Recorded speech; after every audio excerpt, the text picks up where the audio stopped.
Attention, please, ladies and gentlemen. You're watching, yes,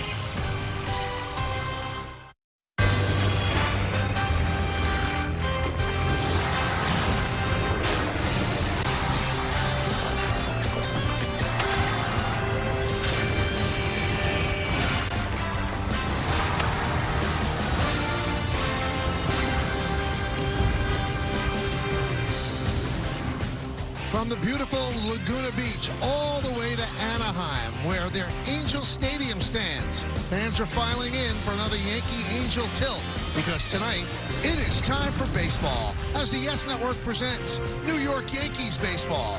It's the Yankees against the Angels in the middle game of a three-game set from Angel Stadium in Anaheim, California. Hello, everybody, and welcome to Yankees baseball. Along with Jeff Nelson, I'm Michael Kay. Yankees red hot. They're in first place in the AL East. They have won 14 of their last 18 games, and they won the first game of this three-game set last night. And the big blow was off the bat of Anthony Volpe. No surprise, though. He's been red hot on this road trip. He has been. Actually, he's had a really good couple of weeks. 8 extra base hits, 10 RBIs in the last 14 games. This was a triple against the Rockies.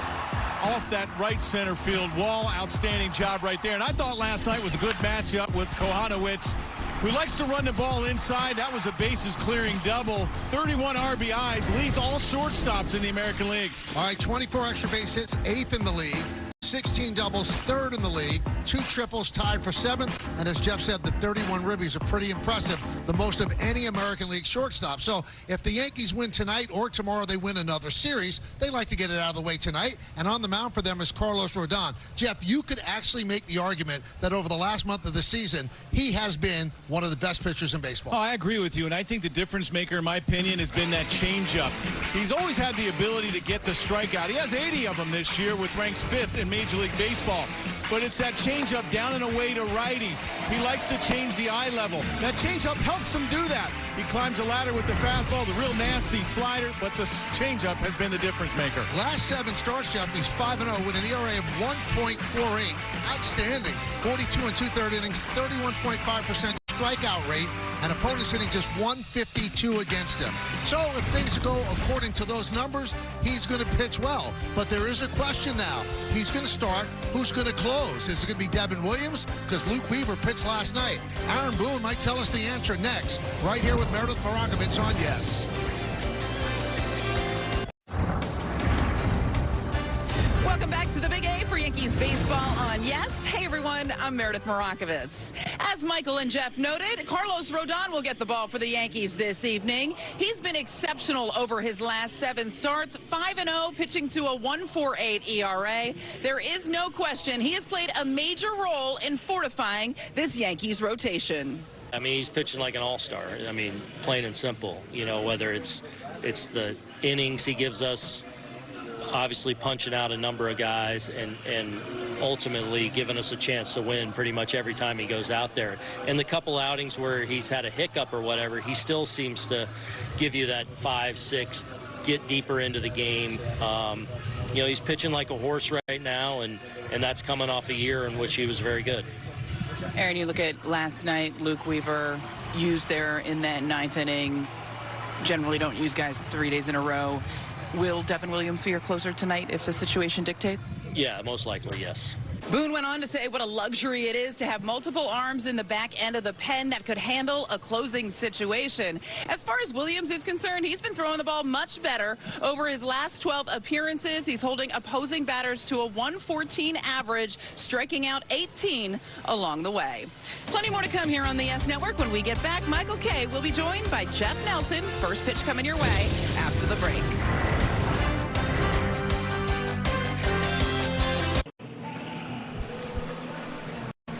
It's another beautiful evening here in Anaheim, California. The crowd's still filing into Angel Stadium. Angels have taken the field, so why don't we take a look at the Yankees starting lineup that's going to face Tyler Anderson. Paul Goldschmidt leads off, plays first. Trent Grisham in center. Aaron Judge in right. Cleaning up is Cody Bellinger. Anthony Volpe at short. Ben Rice will DH and bat 6th. Batting 7th, playing second base, DJ LeMahieu. Austin Balls will catch, and Oswald Peraza, the third baseman, will bat 9th. Well, there you see the numbers for Tyler Anderson on the season, making his 11th start. Nice ERA, a 3.6, 55 innings, 10 home runs, though. That's That's a lot there in 55 innings. Let's check out the Nissan pitcher's scouting report on Anderson. In reverse, he has reverse splits. He does a lot better against righties, 192 against compared to lefties, 286. Keeps the ball on the ground, a lot of ground balls, a lot of off speed from Anderson. He loves pitching at home, the big A, 2.51 ERA in 5 starts compared to a 4.78 on the road. Let's take a look at the Angels defense, brought to you by your Tri-State Chevy dealers, Taylor, Lugo, and Adele. Left to right in the outfield. Adele has 6 errors already. Moncada, Neto, Rengifo, and Shawnuel is at first. Darno behind the plate. Anderson's ready. Goldschmidt's ready. And let's do it. Here at the Big A. The first pitch is a strike, and we're underway. The crew chief, Bill Miller, behind the plate. Ben May is at first. Roberto Ortiz at second. Austin Jones is over third.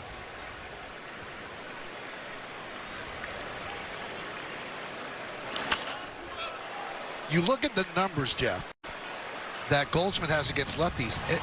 They're inexplicable. He's 23 of 42. That's 548. Well, you know, Flash and I were talking about it in Denver. It's almost like he takes a 2-strike approach on every pitch. He's nice and short. You look at the stride. He doesn't have the big leg kick. The back heel lifts up. He puts it right back down again.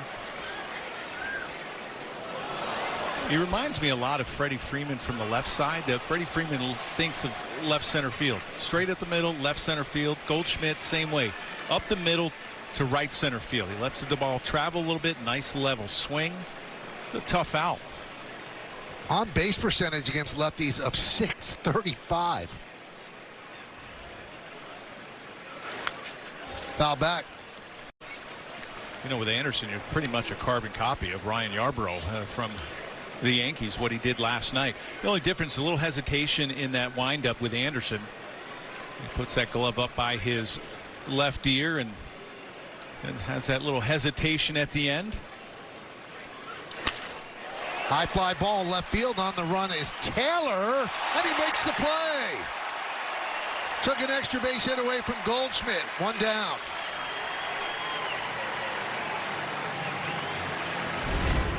This is a changeup. Goldschmidt has really good numbers against Anderson. He was out in front, but he poked this thing down the left field line, and an outstanding catch. Taylor was in center for the Angels last night, left field today.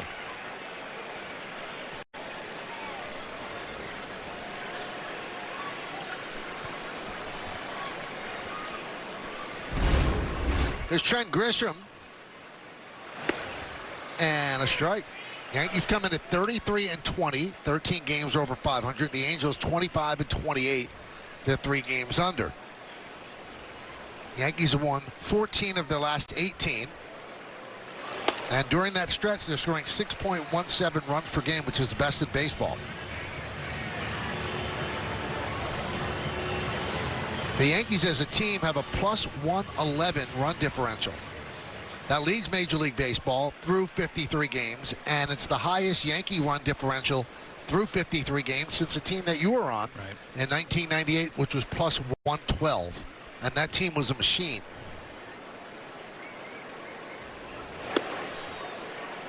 One and two. What was the next highest run differential? Wasn't it like a 39 or 36? I didn't see that. This year, you mean? Yeah. Yeah. The Yankees have such a big gap in that run differential, the positive side.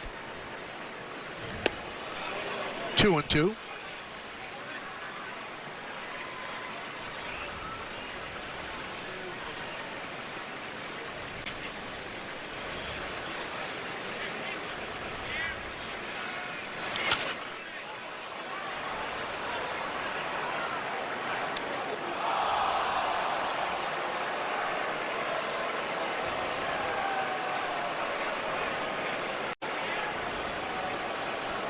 James Smythe, our research guy, said the Cubs are second at plus 93. Yeah, and then we have 83. The Tigers are plus 83. Grounded up the middle. Neto played him beautifully from the outfield grass. He gets Grisham. All right, it's time for the keys to the game, Jeff. Brought to you by your local Kia dealers. Well, Patient Anderson walked 6 batters in his last start against the A's. I thought the Yankees were a little aggressive last night at the plate. Bellinger, outstanding his last 22, 349, and over with 400 against lefties in late innings. We already know who's going to close. Leiter's down, Weaver's down. Looks like Devin Williams will get that 9th inning if there's a safe situation. Here's Aaron Judge. Also sick numbers against lefty pitching. 15 for 33, 455 with a 581 on base percentage. 7 home runs, 14 runs batted in.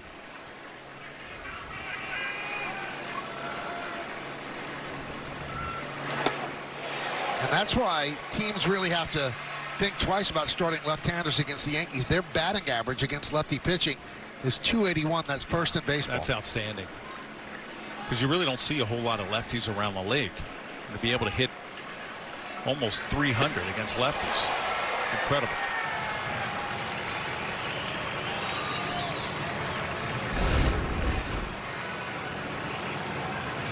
There's an off-speed pitch. That changeup from Anderson. He's got a fastball 88-89. The changeup he throws about 34%, and a cutter. So those 3 pitches he throws pretty much around the same amount. That's a base hit, and it's significant because he now has 80 hits and 200 at bats. He's back to 400 for the season. Well, after the changeup that he swung through, Anderson tries to come inside with a 4-seamer. He knew it right away. You could see the reaction off of Anderson's face. This was a bullet up the middle. 110 off the bat.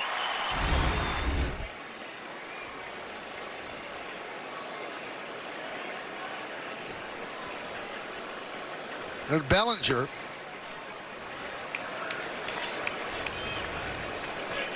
Now Bellinger does not get neutralized by lefties, Jeff. Hitting .405 against left-handed pitching. 15 for 37.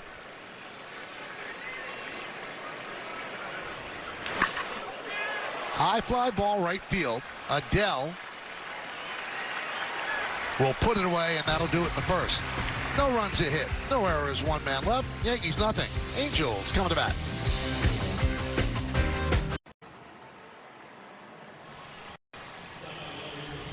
Back here in Anaheim, Yankees have taken the field. Carlos Rodon taking his warm-ups, and we're taking a look at the Angels starting lineup.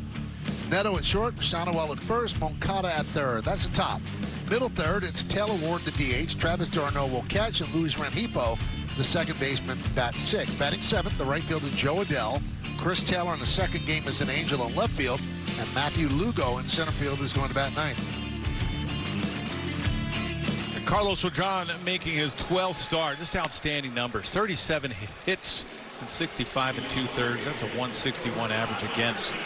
Well, let's check out the Nissan Pitchers scouting report on Rodon. The Bugs Bunny, that changeup, I swear, is the difference on some of the success that he has had. Something that goes away to righties. That slider has been outstanding. Under 100 against that slider and going deep into the game.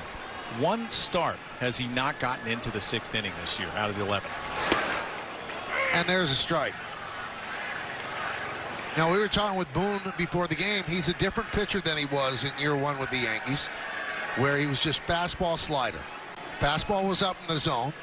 Slider was the pitch that was low. And what he's done now is he's incorporated the chains, as you've mentioned, and also a 2-seamer.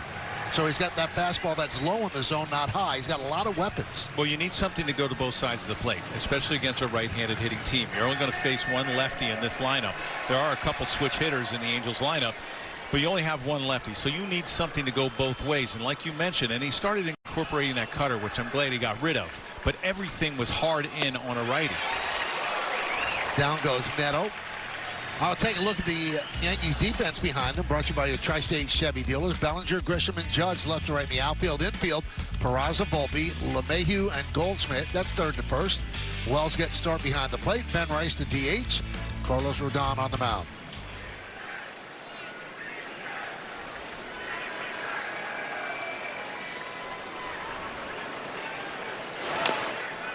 Foul back.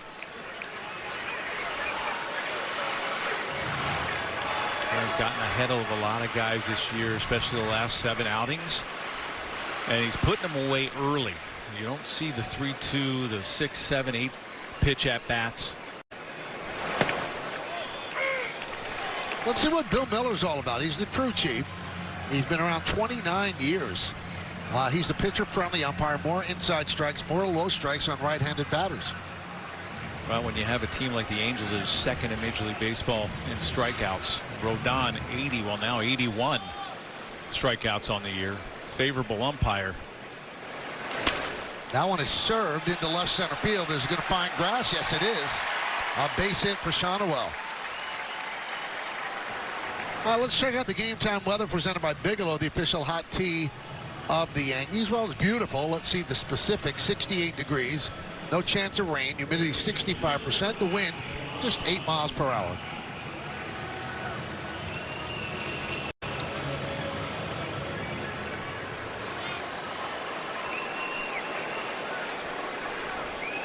Here's Yoan Moncada.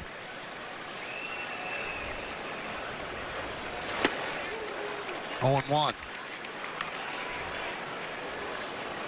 We told you about the strikeout of Neto and all the strikeouts that Rodon has registered. Angels swing and miss a lot. A lot of strikeouts in that lineup.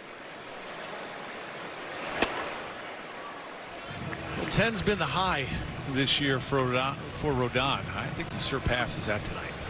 Going out on a limb? Oh, yes. Wow. I would say maybe 12 to 14. Favorable umpire, Bill Miller. Swing and miss lineup.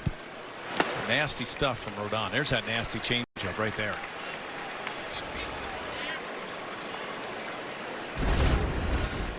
And that's the difference maker. When you have something that goes to both sides of the plate, and you needed that against a right-handed hitter.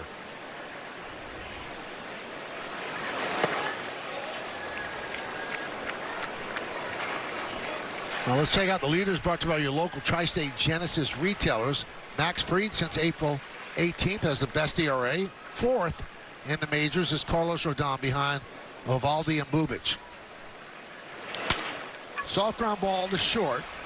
There's one. No return throw. So Moncada reaches on the fielder's choice.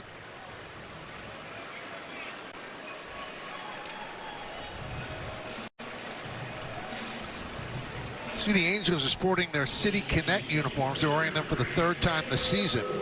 And they've worn these beach-themed uniforms for 4 seasons since 2022. What's beachy about them? Not quite sure. They say in the description that it's beach-themed. I don't see the theme. I don't either.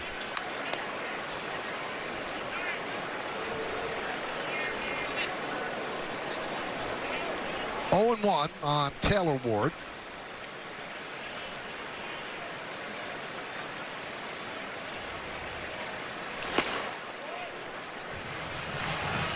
One and one. Hey guys, you want to know about the uniforms? Well, the sand color that the uniforms are, they're not completely white. The fishtail S at the end of Angels and the surfboard inspired stripes all pay homage to the beach culture. There you go. You wanted an answer. Meredith gave it to you. You wanted it out. Well, Goldschmidt gave it to you. That'll do it in the first. No runs a hit, and 1 man left. We're going to the second.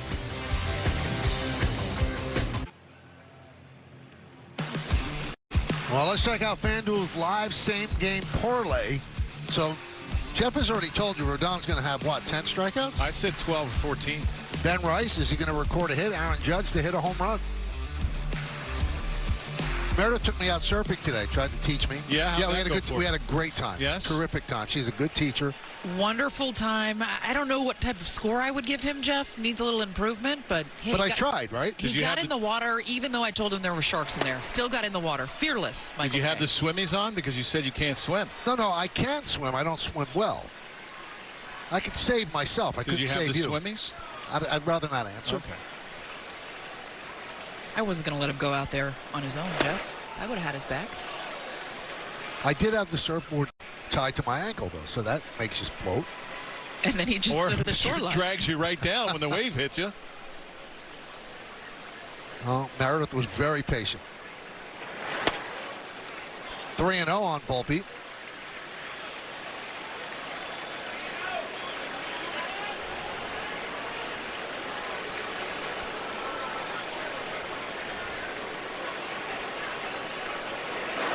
There's a strike. 3-1. So Volpe 31 ribbies, is tied for 10th in the American League.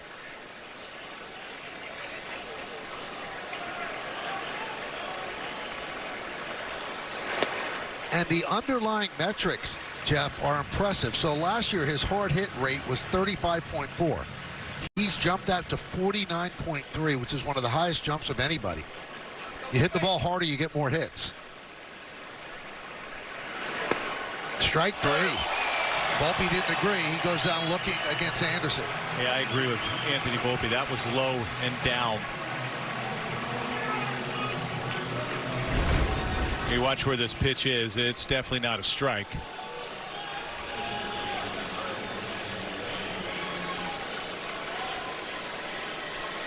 That's down. You wonder if the torpedo bat has anything to do with the hard hit contact this year. That's a good point. That one's hard hit in the left center field, but it's got plenty of room out there. And a little miscommunication between Taylor and Lugo made the play.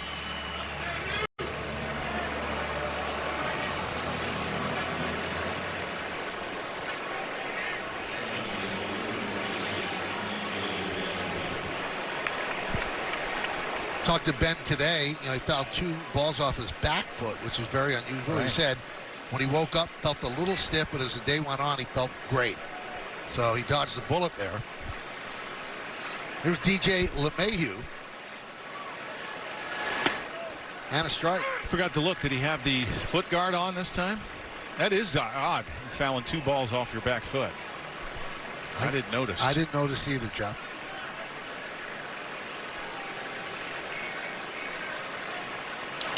Ground ball, just foul, outside of third.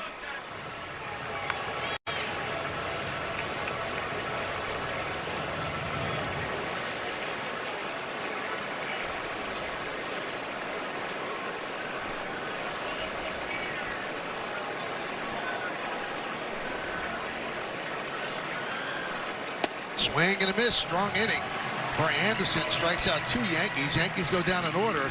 1, 2, 3. Somewhere in that water is me. Yeah, look closely.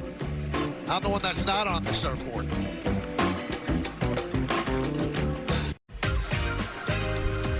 It's time for Pinstripe Pride, brought to you by Toyota, the official hybrid vehicles of the Yankees. Now, tonight's picture is from Adriana and her family, who were all here in Anaheim last night to watch the Yankees defeat the Angels. Full house last night, so they got in. Use the hashtag Toyota Pinstripe Pride and mention yes in pictures you post to social media to reflect your love for the Bronx Bombers. We might spotlight you in a future game. Travis d'Arnaud leads off the bottom of the second. Swings at the first pitch and fouls it away. Now, we were wondering yesterday what happened with Logan O'Hoppe. Right. He got hit with a backswing, and he's not on the IL, but got a belt run a little bit. Yeah, right. In the 8th inning. So that's why d'Arnaud is behind the plate for this one.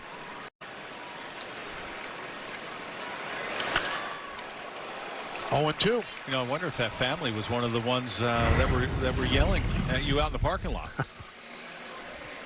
Here's where he got hit. And he has the old-time mask. He doesn't have the hockey mask. Well, with the new catching style, the catchers are closer to the plate, so they're closer to the hitter. That's why you see a lot of catchers' interference when they go out and get the strike. They pick it up. They start down. Well, they give you a target. They start down, then they come back up. And when they come back up, they go out. And a lot of backswings wind up hitting them in the helmet as well. 5, 6 years ago, when they weren't trying to steal that low strike, they were back. And you weren't getting that catcher's interference. You weren't getting hit on the helmet with a bat. It's also interesting, and Jeff and I noticed it. Yesterday, Logan O'Hoppe was in a traditional catcher's crouch. He did not go down on one knee. And it's not because the Angels are adverse to all the information that's out there that says you could frame better. O'Hoppe does not like catching on one knee, so he still got hit. We say that people are trying to frame. That one's hit deep to center field. Going back, Grisham still back. He's on the track. He's going to have to play it off the base of the wall. It caroms out into left field. Bellinger will make the play and fire in, and d'Arnaud starts up the inning with a double. Just missed a home run. Well, this is a fastball. There you see where Wells is setting up, and it was up. It was supposed to be down and a little bit more away.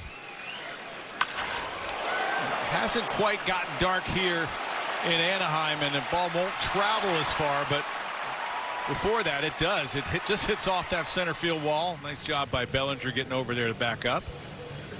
Yeah, now Darno catches on that one knee. Well, Hoppy just wasn't comfortable in doing it. He tried to buy in on the new technique. There you see Austin Wells going down on one knee.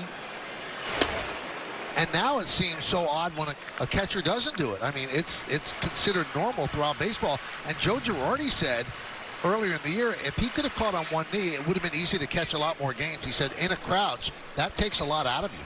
And Girardi is a guy, I mean, he was always down low, too. You know, a lot of it now is stealing that strike.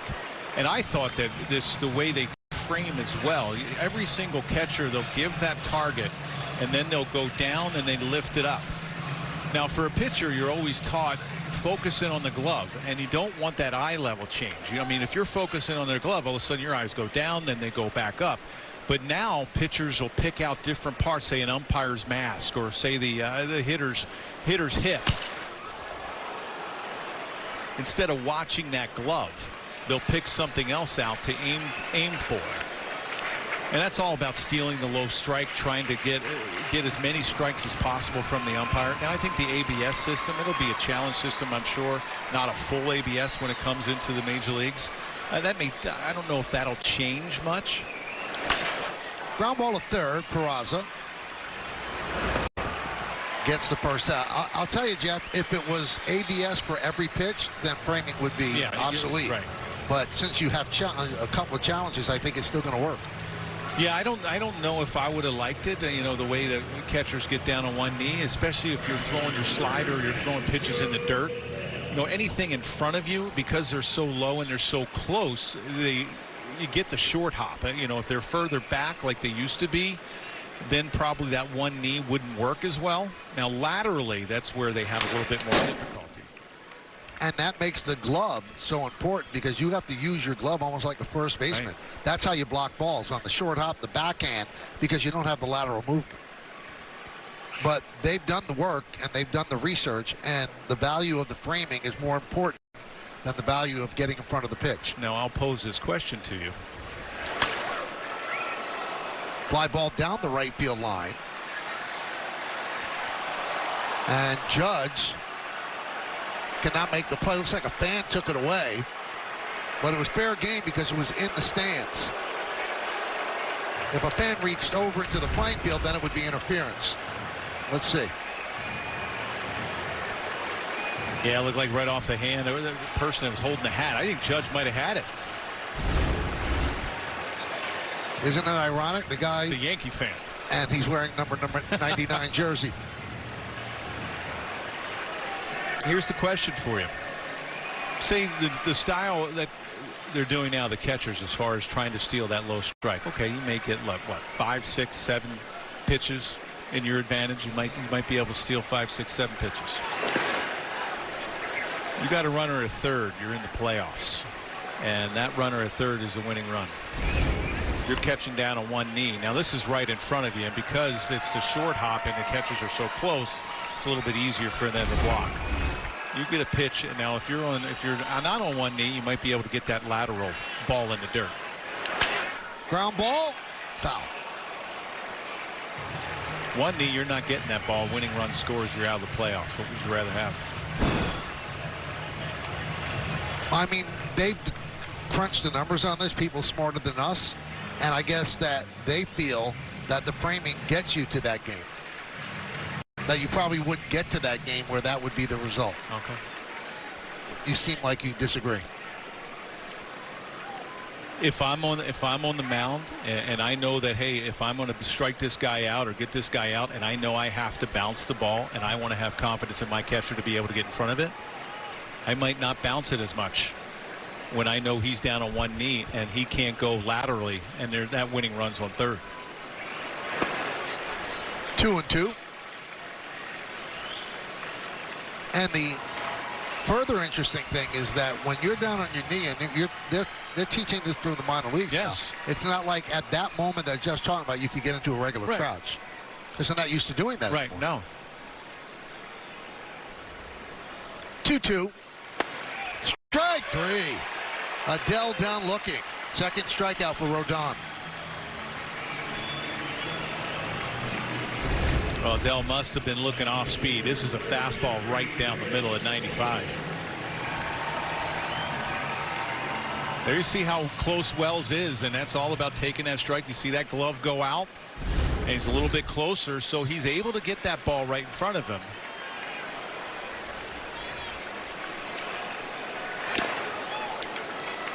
Big swing and a foul ball by Chris Taylor. Chris Taylor designated for assignment by the Dodgers last Sunday. Signed with the Angels, and he said, you know what? He understands what the Dodgers did. He has not been playing well, has not been playing all that much. He said it was time for change. So he thinks that this move to the Angels could help him. So from 2017 through 2021, he was a .265 hitter, 804 OPS. Good stuff. And plays a lot of position. From 2022 through this year, 221, 674 OPS. He's had a big drop-off. And that coincided with that big contract that he signed. 4 years, $60 million. This is the last year of that. So the Angels are paying the prorated portion of minimum wage, which is about $700,000 at this point, and the Dodgers have to pay the rest. Now, more importantly, did he stay in his house? Did he move to come over here? Gonna have to ask him that tomorrow.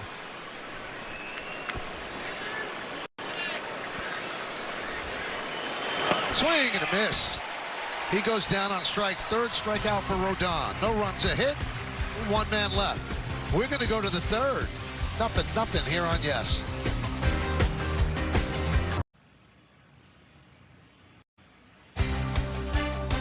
Yankees baseball on Yes is brought to you in part by Hyundai. Test drive a new Hyundai today, only at your local Hyundai dealer. By Tunnel to Towers, donate $11 a month to Tunnel to Towers at T2T.org. And by the New York Lottery, get out there and play. Just a beautiful part of this country.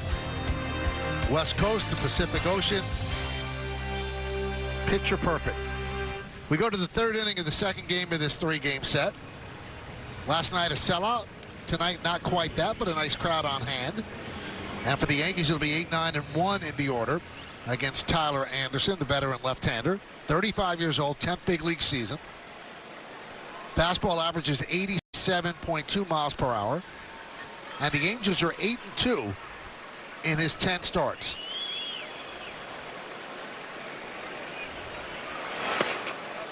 One and 0.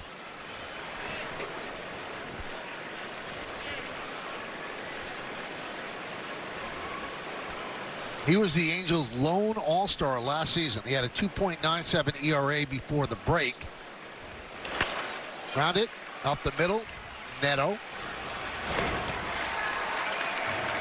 One down. Let's find out more about Anderson, the Indeed player resume. So he pitches well on the road, 2.51 ERA. At home, I mean, and on the road is 4.78.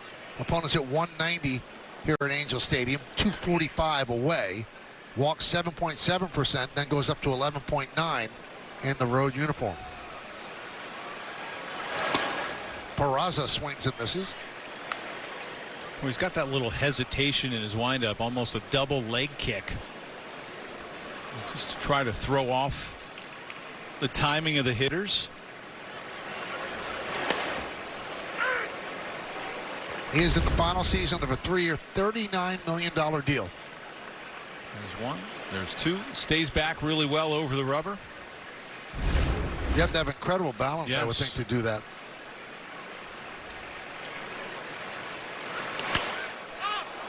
Popped up. Anderson camps underneath it, but Moncada calls him off. 2-away. Let's take a look at his arsenal on StatCast 3D by Google Cloud. Well, you see the four-seamer changeup and the cutter, pretty much the same. He'll mix all three of those pitches. Slider, sinker, curveball. Doesn't throw any sliders or two-seamers to righties. He'll mix in a curveball every now and then, but that slider and the two-seamer he usually throws to left-handed hitters. There's that circle change grip. That changeup. Here's Goldschmidt.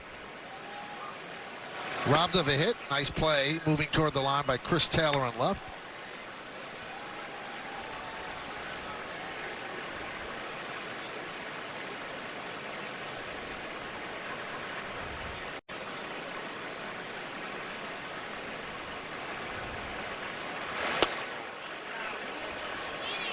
Two-0.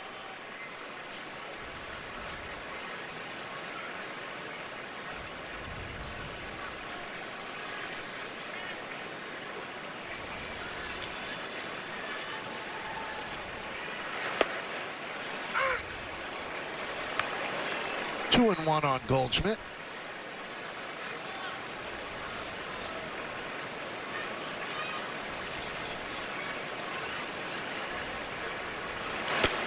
Want to hear something unbelievable, Jeff? So we see that double leg kick.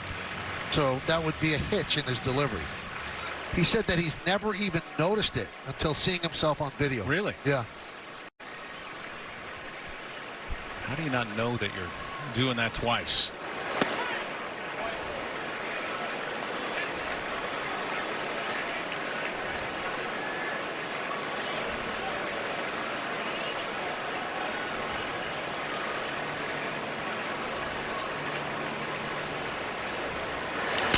That one's lined to left field. That's going to get in there for a base hit. Go all the way to the wall. Playing it out there is Taylor. Another hit against the left-hander for Paul Goldschmidt. A two-out double. Well, you hit a change in the first inning that Taylor made an outstanding diving catch. This is another changeup that's supposed to be away. It cut in. And Goldschmidt just dropped the head of the bat, and Taylor wasn't catching this one. It gets down that left field line and off the wall. A two-out double.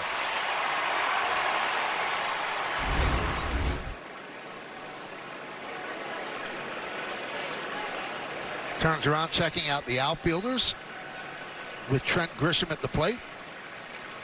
Grisham grounded out to Neto behind second. That was in the first inning.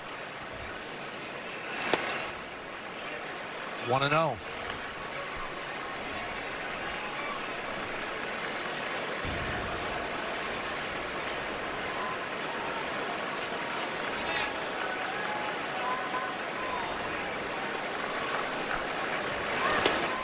And a strike, 1-1.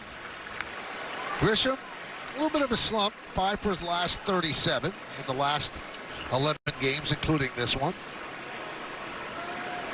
So his average has dropped to 253. He had started this stretch, I think, 297.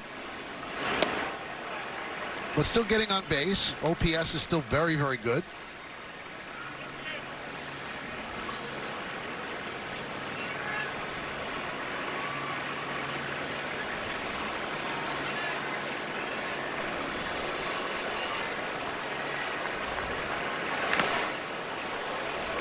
Two and two on the Yankees center fielder.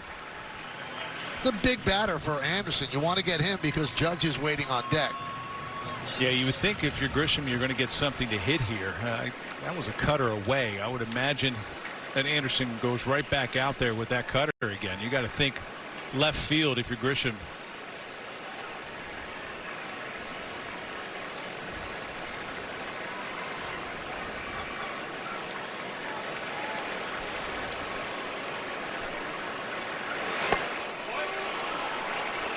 Well, the count is full. Big pitch coming up for Anderson. 0-0. We're in the top of the third inning.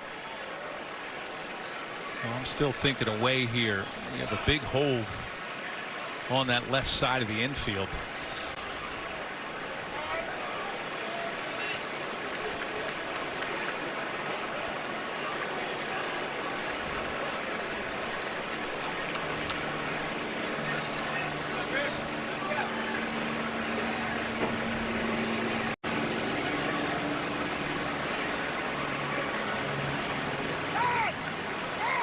Called time as Anderson gets Goldschmidt to dive back into second.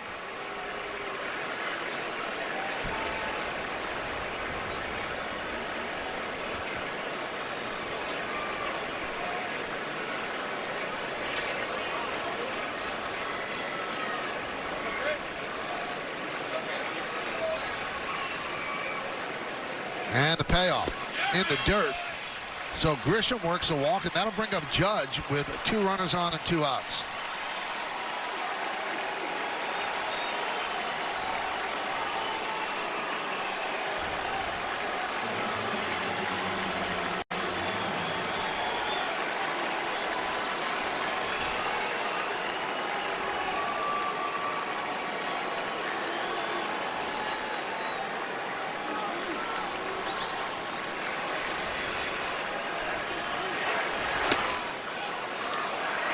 One and 0.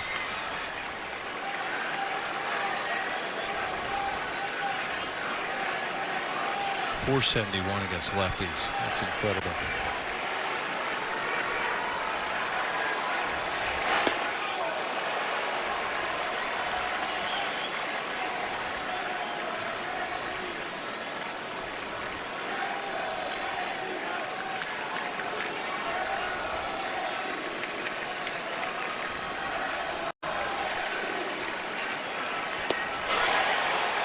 Big changeup, swung on and missed.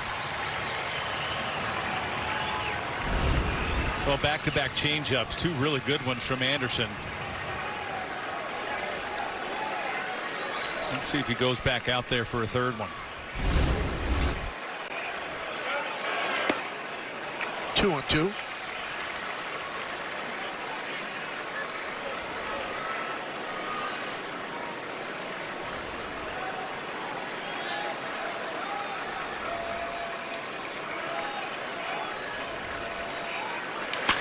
Hit sharply to Neto. They go the short way to get the force, and that'll do it as Anderson works into and out of trouble. Yankees strand 2.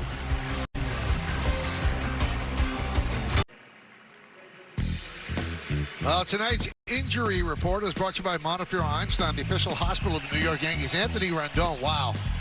They just can't get him on the field. He had hip surgery. He's out for the whole season. Since 2021, when he signed that big contract, he's missed 67.5% of Angel games. How about this, Jeff? So from 2020 to 25, he had a 3.9 WAR in 6 seasons.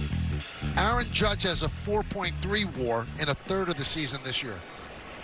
Rendon, that was total, right. 6 seasons. I forgot he was even on the Angels. Unbelievable. Lugo grounds one to short. Volpe, 1 pitch, 1 out. And that's going to bring up Zach Neto. We'll take a look at the Porzinga hitter scatter report. Well, last night he hit his 4th leadoff home run. He's become a really good hitter.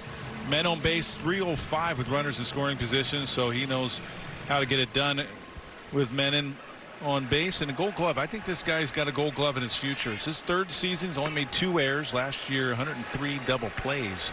Led the American League.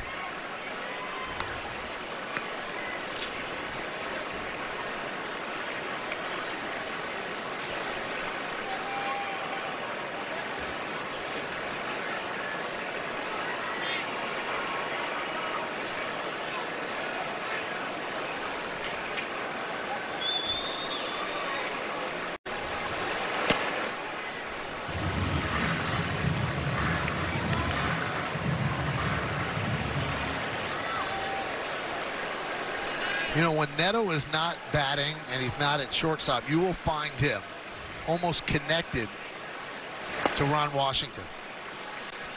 He is a sponge. He wants to be around the manager all the time. He listens to everything he says, learning all the time. And Washington loves the guy. Well, Ron Washington is a great baseball man. He's been around a long time, full of knowledge. He's a great guy. I talked to him a little bit yesterday. There's Wash. Ron Washington was always known for, when he was in Atlanta as a coach, he would work really hard with the infielders. You'd always see them on the dirt. Now you see that around the league with everyone now. Base hit right field for Neto.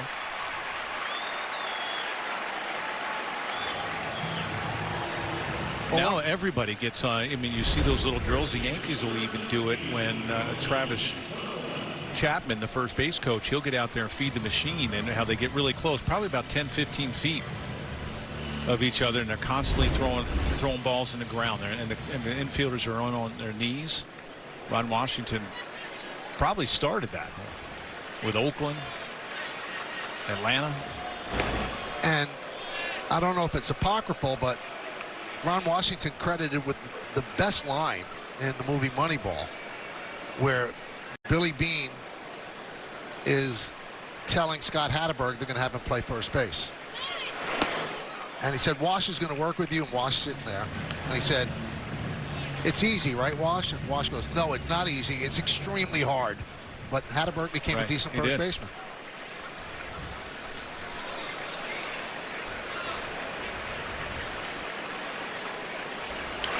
There's a base hit to left field. Shonowell is 2 for 2.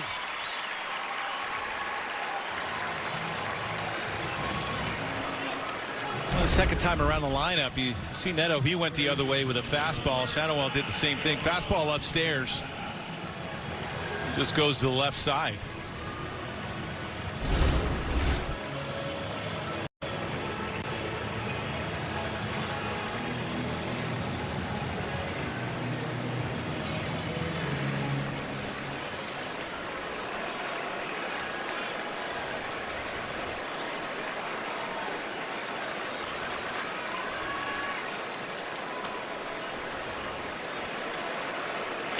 Moncada fouls it away. A little statistical quirk today. Today is the birthday of Frank Thomas and Jeff Bagwell. They're both 57. So they both obviously born on the same day in the same year. The only 2 Hall of Famers that were born on the same day in the same year. Yep. Wow. Chasing Neto back to second. Frank Thomas was the guy that I faced the most in the big leagues. That would be your wheelhouse guy. Yeah. How'd you do against him? I did okay, luckily. He was a big man. I remember my first appearance against the White Sox in my rookie year. I had to step off the mound. I said, there's nobody that big in the minor leagues. He's intimidating. Are you taller than him? Yeah, he was about 6'4", 6'5". So you were taller. Yeah. He had me about 80 to 90 pounds, though. So he's another guy that wouldn't want to do a stand-up with you, because today I looked again and we worked together actually at MLB. And did you stand up together? Yeah, we did. I mean, because he's wide, man. Right. He's probably 2 of me.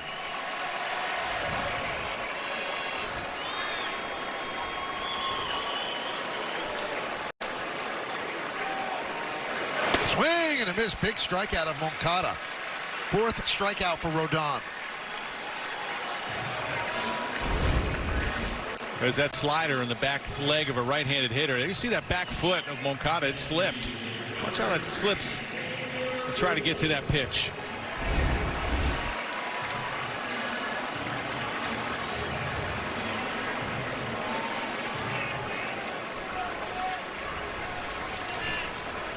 And another thing that Thomas and Bagwell have in common, other than their birthday, they both won MVPs the same year in 1994.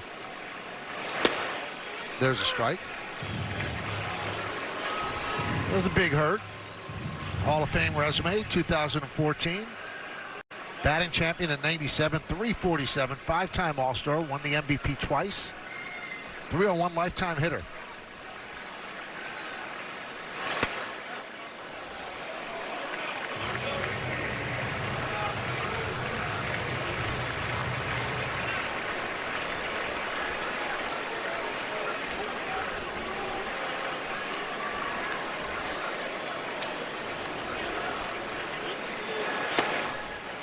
Two and one. This is the 65th season of Angel Baseball. They came into the league in 1961, and they've gone 10 years without making the postseason. And it's not like they're cheap. They're trying. They're spending money. They have high payrolls, but haven't been able to get it done. They refuse to rebuild. Artie Moreno, their owner, does not want to rebuild, does not want to do that to the fans. So they keep trying to patch things together, Jeff, and it's not working. No, Mike Trout has been injury prone over the last few years, so that your superstars out. Their pitching has not been that great. Offensively, they've got some good young players. Even now, they have some good young offensive players. Well, think about it, Jeff. Rendon and Trout, the amount of the payroll Right. that's on the IL, it's unbelievable. And they haven't seen the field hardly at all. And they just haven't really been able to put together starting pitching. The bullpen's been decent, but not that great either. This year, they're last in baseball. Popped up. Goldschmidt gives it a look. And one thing that Moreno always seems to try to do is take the big swing, and give him credit for that, but the Pujols contract didn't work out. Obviously, Rendon didn't work out. You had Ohtani here. Had before he Ohtani, went. and Ohtani, from everything that I've read, when he got the offer from the Dodgers, he said to Moreno, if you match this, I'll come back. He doesn't like change. He loved it here. He loved it here, and Moreno passed on it. And then you're playing in a division. You're always going to have to compete with Seattle, Texas, Houston. Well, today, as we enter play today, Fangraphs has their playoff odds at 2.7% to make the playoffs. Baseball Reference has them at 1.4%. I would imagine Houston probably the favorite right now, even though Seattle's in first. I would think Seattle, because they're in first, probably slightly better than Houston.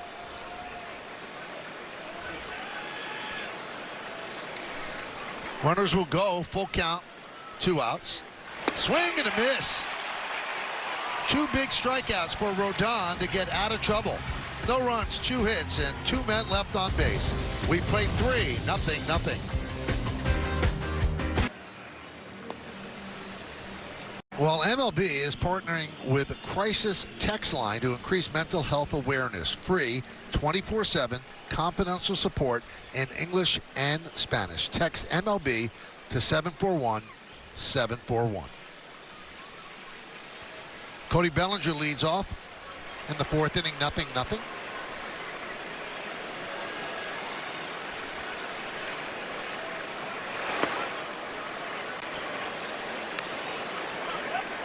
So I saw this and I thought of you, because I like to see old stories which really put into perspective how much the game has changed. So we go back to 1920. So there's an old-time umpire, George Hildebrand, who's behind the plate. And he throws out New York Yankee starter Bob Shockey, because he had a couple of calls that Shockey didn't like. So Shockey tipped his cap to Hildebrand to mock him, and Hildebrand threw him out. Well, that's where it would stop in 2025. He just walked to the dugout, might bark a little bit,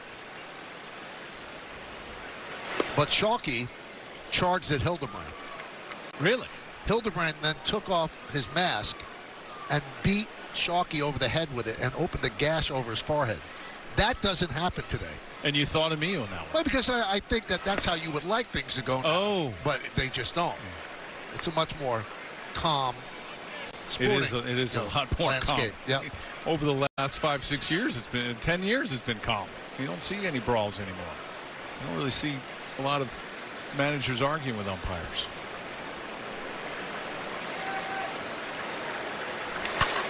High fly ball. Right field line. Rengifo and Adele. Adele makes the call on the catch. And that'll bring up Volpe. Cooking up something special with Hexclad. Join the hybrid revolution at hexclad.com. All right, so you see what Volpe did in the first 2 seasons, 228 combined. Then this year, 244. On-base percentage has gone up. Slugging has gone up. We told you this earlier. The hard hit percentage has gone from 38.7 to 49.3%. So the analytic crews like to say, when you look under the hood, well, when you look under the hood, you see some good things about Volpe's offense. Well, again, you wonder if it's the bat. He's gone to that torpedo bat. He's moved they moved the sweet spot down. Starting to barrel up balls a little bit more. Ground ball up the middle. Neto. 2 away.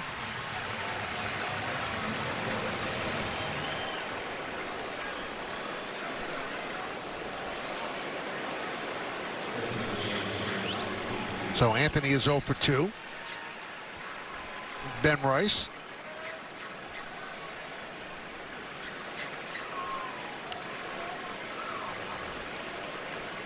Rice with a fly ball to Lugo in center field, so he's 0 for 1.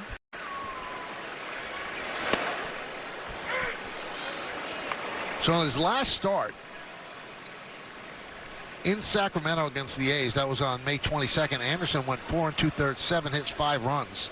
He walked 6, didn't strike out a batter, threw 99 pitches. Much better today as he's 3 2/3 innings into the start. And through the first 3 innings, he had just 49 pitches. Now he's at 59. He's thrown 10. He got 2 of the outs that he needs. Sacramento's not an easy place to pitch. It's a typical PCL park where the ball flies. It's always been a hitter's league. You can get that ball in the air and it's going to travel.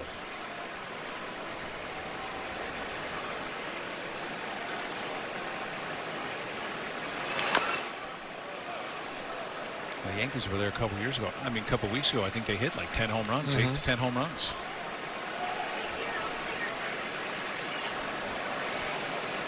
And Jason Dominguez had a 3 home run game. Right. Grand slam in that game.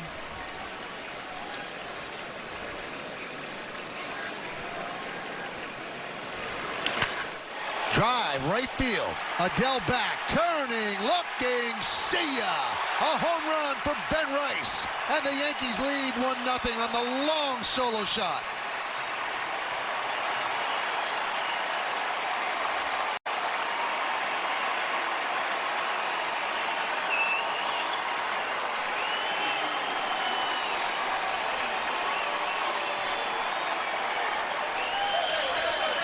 That foot's feeling a little bit better now. He's trotting around the bases.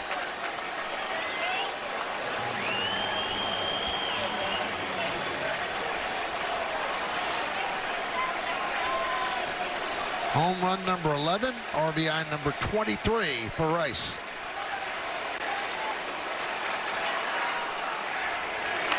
LeMahieu jumps on the first pitch, pops it up. Shonowell will make the play in foul territory with a lot of range to end the inning. But the Yankees finally get on the board. First run of the game. A long home run off the bat of Ben Rice. When it lands, the Yankees have a 1-0 lead.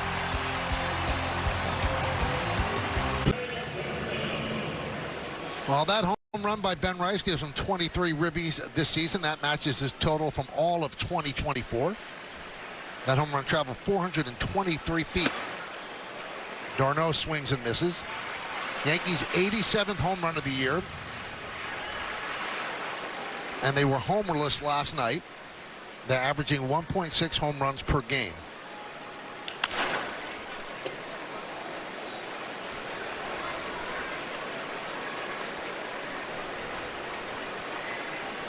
And as we move closer to the return of Stanton and the return of Jazz Chisholm, how is Rice going to get significant at-bats? I mean, there are ways you could give Stanton a day off. You could give Goldschmidt a day off, but he's not going to play 5 times a week.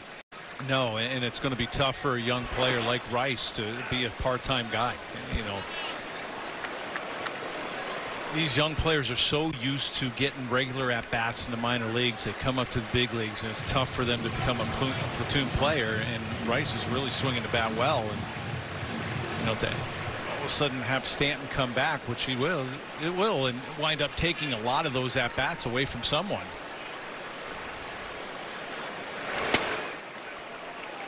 Two and two.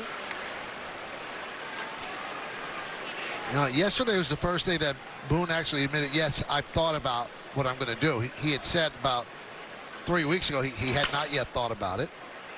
But now you have to, because it's about to happen. Good play by Peraza, showing a good arm.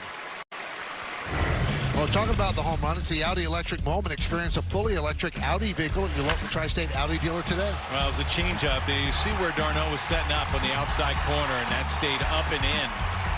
And Rice absolutely demolished it. That was his 11th of the year and the 11th home run given up by Anderson.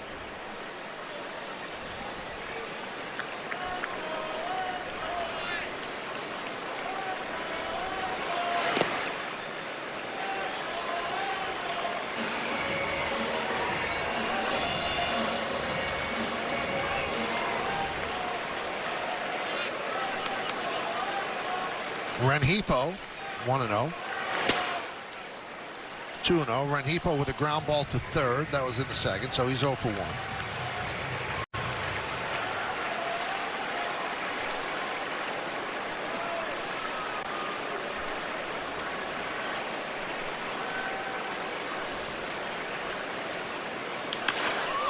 Center field, Grisham right there. Boy, Grisham is so smooth out there. Sometimes you worry about him because he's a little too smooth. And sometimes you could drop a ball like that, but he made the catch. Yeah, that ball looked like maybe he was knuckling out there to him. You watch where he's playing. He's playing perfectly. Takes one step back.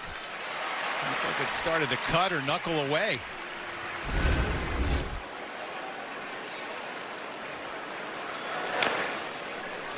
Joe Adele fouls it away.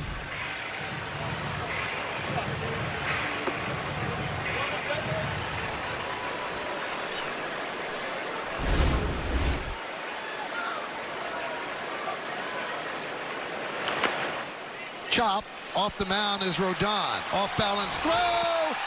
Got him. Beautiful play on both ends. Rodon making an acrobatic play. And then the scoop by Goldschmidt to end the inning.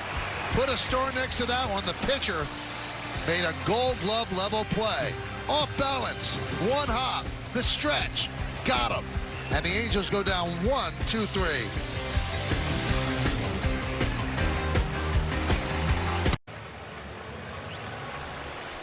Audi scoreboard. Yankees lead 1-0 on the Ben Rice home run. We go to the 5th inning, and Austin Wells will lead off against Anderson. Tell you what, Jeff, I know you appreciate a good play. When he makes a play like this is the optimum don't take slow for an answer replay. He's low on this one. Well, there's a lot that goes in with this. You know, very smart of him to do the jump throw. He got off the mound really well. But you see too often that pitchers, when they go off the mound and they make plays like that, they'll stop. And when they stop, an ankle goes, a knee goes, they wind up hurting their arm. But the way he did it, you avoid injury that way, and it was an outstanding play.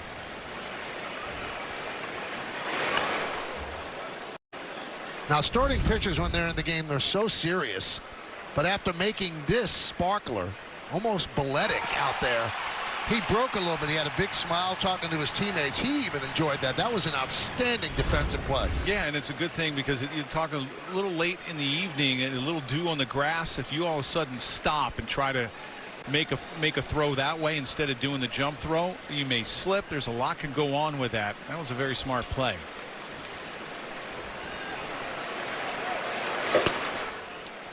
Two and two. I'm sure he went in and say that's why pitchers are the best athletes. And he'll crack a smile here.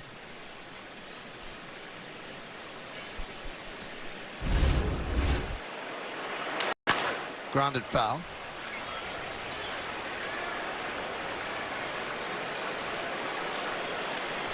I would guess there's nothing more fun than being on a team that wins a lot and you're doing well.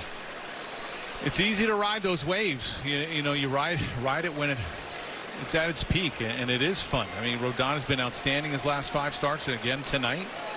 The team's winning. Got a nice, comfortable lead so far in that AL East. What they say, like 78% chance to win the East. Yeah. As of now, they're playing good baseball.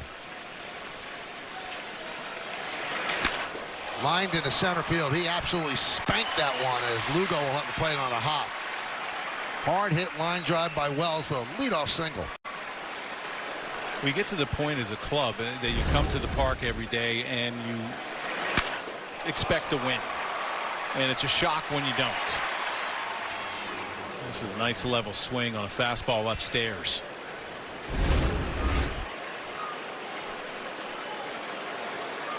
Well, we welcome those that have been watching Game 4 of the Eastern Conference Finals, where the Pacers beat the Knicks 130 to 121. Another line drive, and that one's caught by Taylor. So that is a tough loss for the Knicks in Indy. They were 6-1 on the road during the playoffs so far. They needed this one to even up the series at 2 apiece. Now it goes back to the Garden on Thursday, Jeff, and they're down 3 games to 1. Yeah, they're going to look back at that game 1 where they had, what, 17-point 20. lead. Yeah, with, what, 6 minutes left? Yep. You can't lose 2 in your house, in your own house. There's no way. Well, this one's easy to recap. Rodon's been brilliant again, and Ben Rice hits a long home run. That's the scoring. Yankees lead 1-0. So thanks for joining us after the Knick game.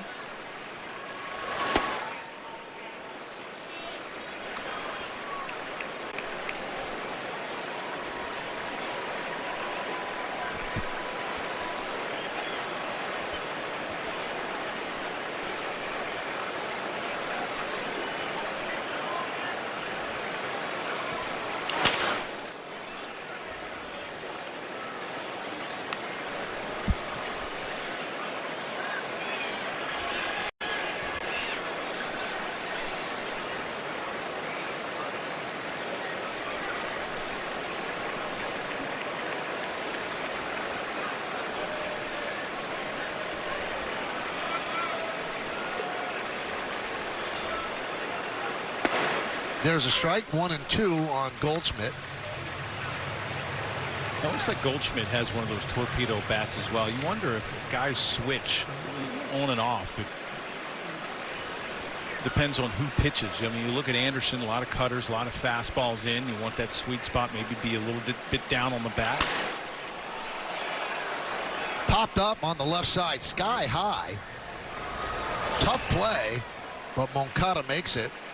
When it's up there that high, infielders get a little bit nervous. I remember Alex Rodriguez had a tough time with high fly balls. Right, and it's a tough sky here when it gets to be dusk. It's tough to pick up.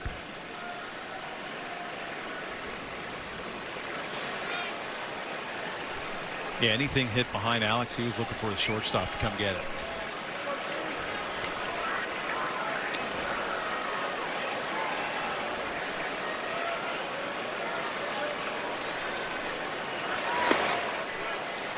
Grisham takes outside.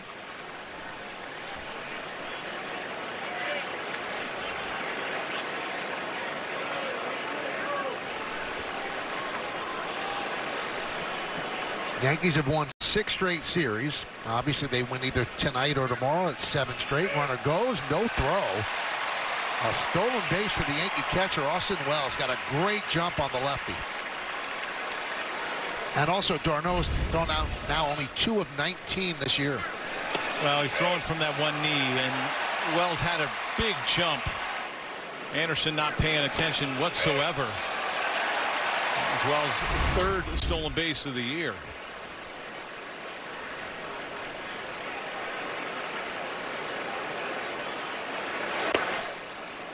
Two and one.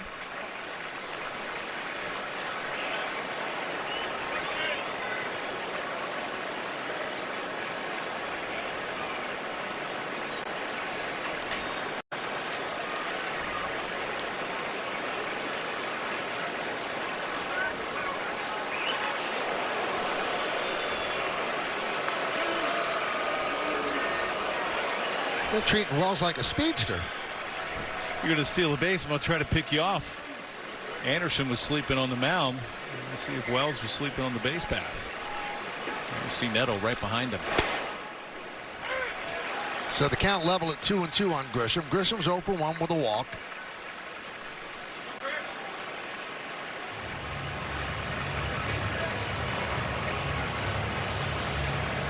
And he uses his timeout.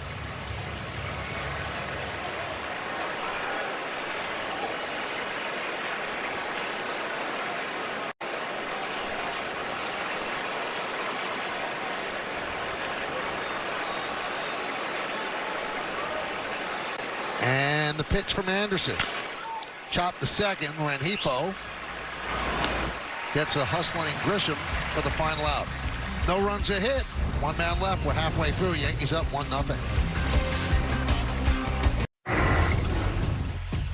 The Home Depot getting it done pitching matchup. Carlos Rodon 4 hits in 4 innings. No walks, 5 strikeouts. Anderson 5 innings, 4 hits, 1 run, 1 walk, and 2 strikeouts.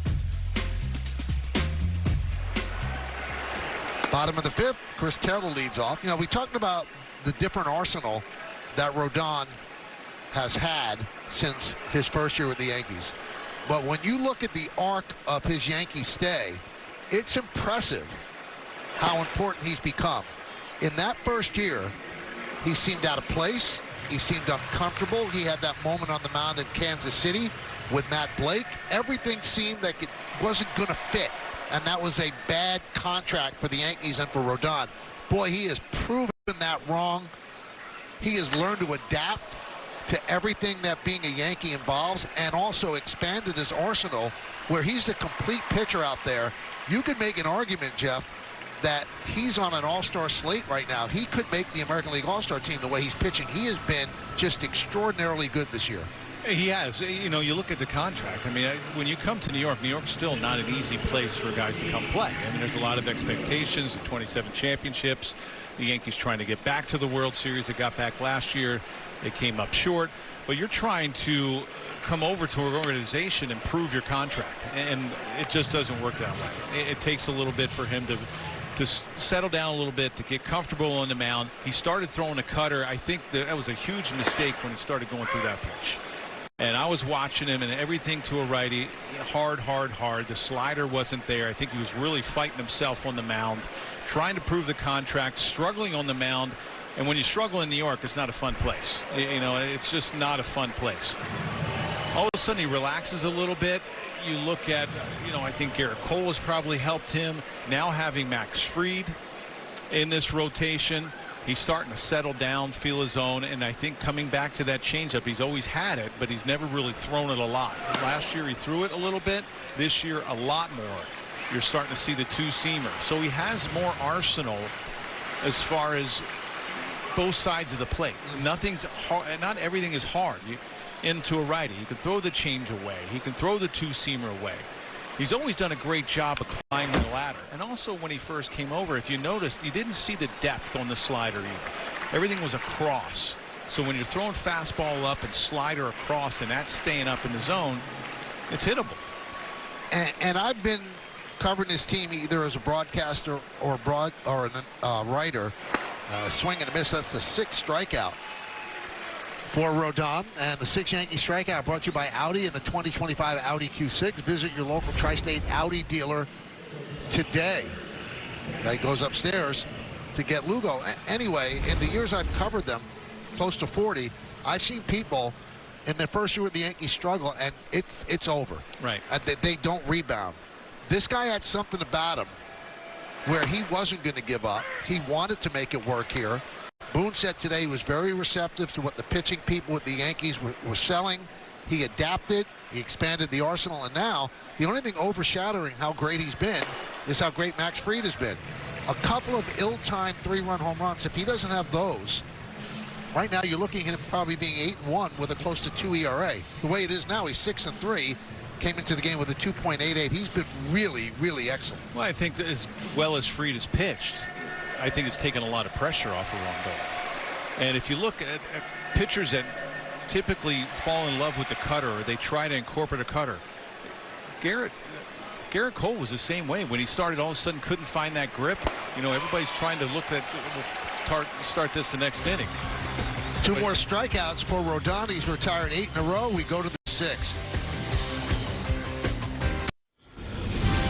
Rucco here with your Audi update. Taking a look at the Red Sox in Milwaukee. Bottom 10, 1-1 game. Everybody's going home.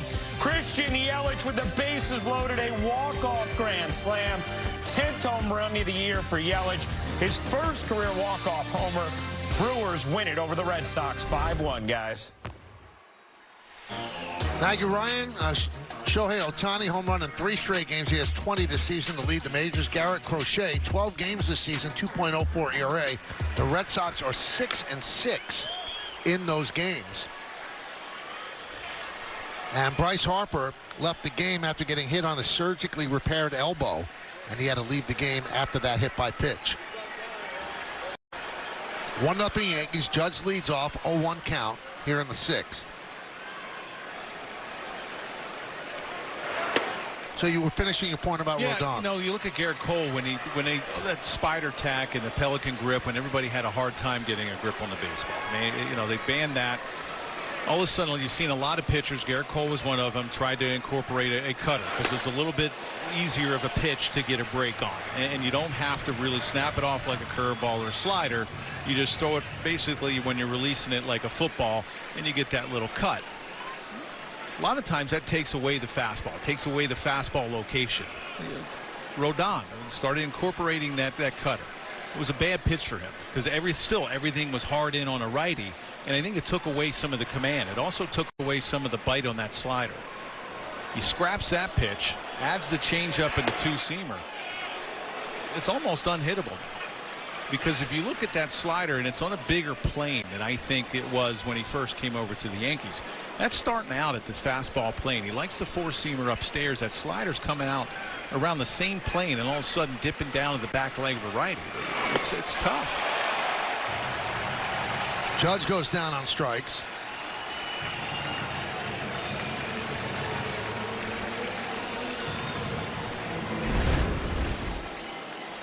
Well, you can see that changeup grip. There's that changeup down.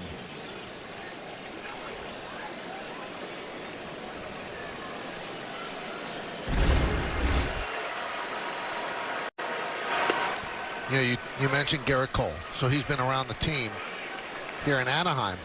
And, you know, when you do this job, you really have to love baseball. You have to watch and love great baseball players just to watch them play. I know I feel that way.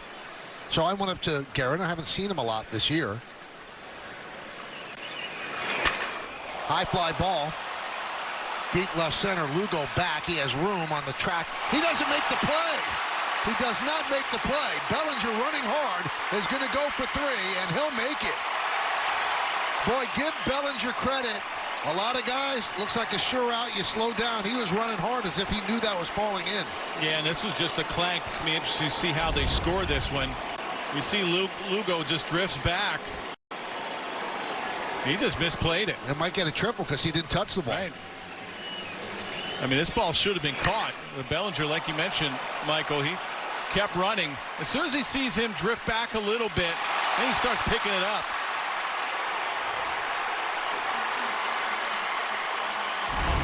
So the infield in for Volpe. That should get a run in. Here comes Lugo. It's going to dunk in for a base hit. Here comes Bellinger. He'll score. It's an RBI single for Volpe. And the Yankees lead 2-0. Well, it looked like Lugo even got fooled on that hit from Volpe. It was off the end of the bat. A couple plays in a row. Off the end of the bat, Lugo stayed still in center. He didn't charge right away. Watch, he's playing a real deep center field. There you see a late jump. He's not going to come up with it. And they do give an E8 on the Bellinger fly ball, although he didn't touch the ball. That is an E8, not a triple.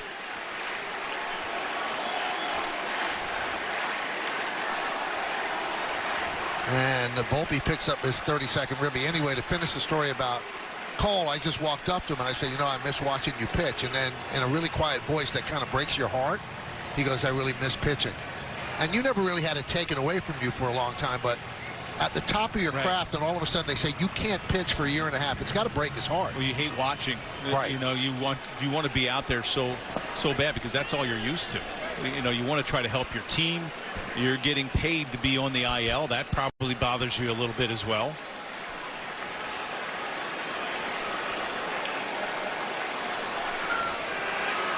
Ben Rice takes pitch low. He hit a long home run, his 11th home run of the year in the fourth to give the Yankees a 1-0 lead. They've doubled that lead with the Volpe RBI single.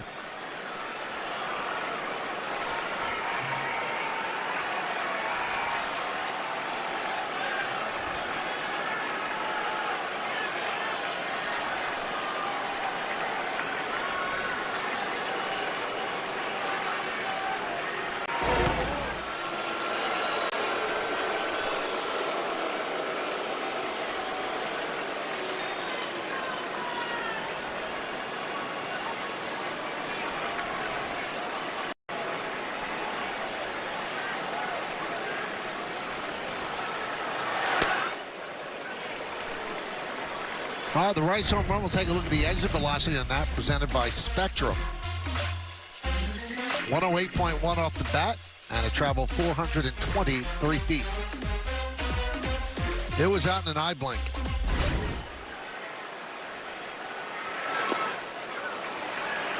So 3-0 on Rice. Anderson up to 91 pitches. Hector Neris is warming for the Angels in their pen.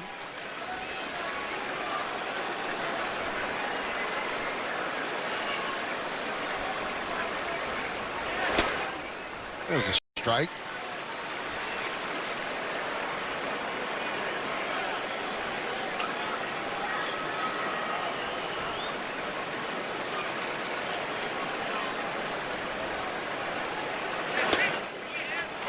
And there's a strike that Ben Rice thought was ball 4. Well, another pitch down, but Darno did a nice job to bring this pitch back up.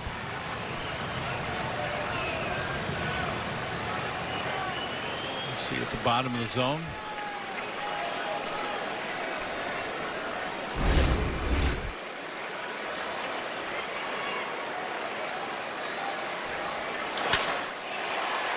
Do you buy what Buck Showalter once told me? He obviously framing is so important because there's statistics that show you it work. And Buck said, if an umpire is influenced by framing, they're not doing their job right. You're supposed to call the ball where it crosses the plate, not where it's caught. No, I agree. I don't really understand sometimes the way they set up. You see where Bill Miller sets up on that right shoulder, and he'll if it's a right-handed hitter, he'll set up on the inside half. I think they miss a lot, and they're guessing on that outside part of the plate. You see where Bill Miller sets up. I think anything on the outside half, and that was that 3-1 pitch that was called a strike. High fly ball, right field. Adele makes the play. Volpe was running on the pitch. He'll head back to first. I don't understand the mechanics with the umpiring as far as the way they sit, because clearly that ball was down, the 3-1 pitch, that 3-1 fastball to Rice, but since it's on the outside half, do you really see it? Here comes Ron Washington. It does make sense with the old balloon umpires, right. And that the was balloon only in the protectors, National League or American League. Yeah. You're right over the catcher, so right. you could see the strike zone better. Now with the inside, you have to go over one shoulder or the other. So the veteran manager, Ron Washington, talks things over with Anderson. He doesn't make the call right away. That's not what he does. Let's see if he eventually brings in Neris. Neris to center. Make the signal. Anderson threw 99 pitches in his last outing. 104 has been his high this year. So Washington's let him stay in.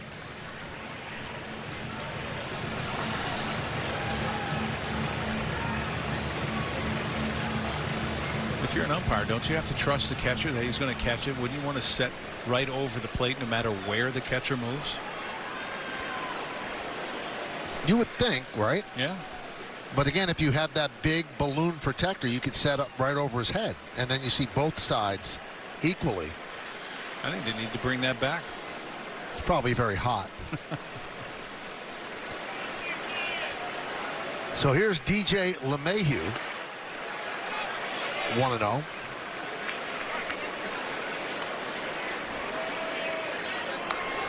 Yankees up 2-0. We're in the top of the 6th inning.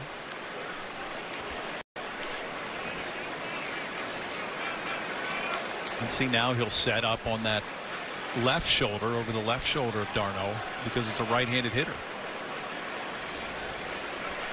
Look how far inside Bill Miller is. How is he going to call that outside half? Adele makes the play, and that'll do it. But the Yankees get a run on one hit, one big error, and one man left.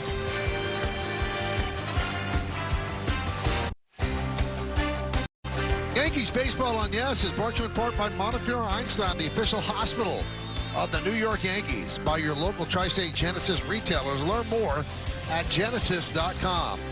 And by Optimum Fiber. Get Optimum, the fastest fiber internet. Don't take slow for an answer.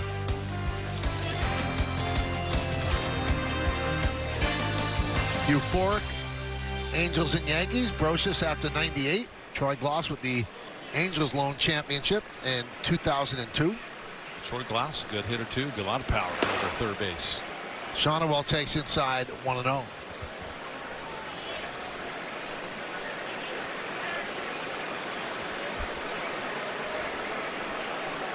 Eight in a row retired by Rodon. 7 strikeouts.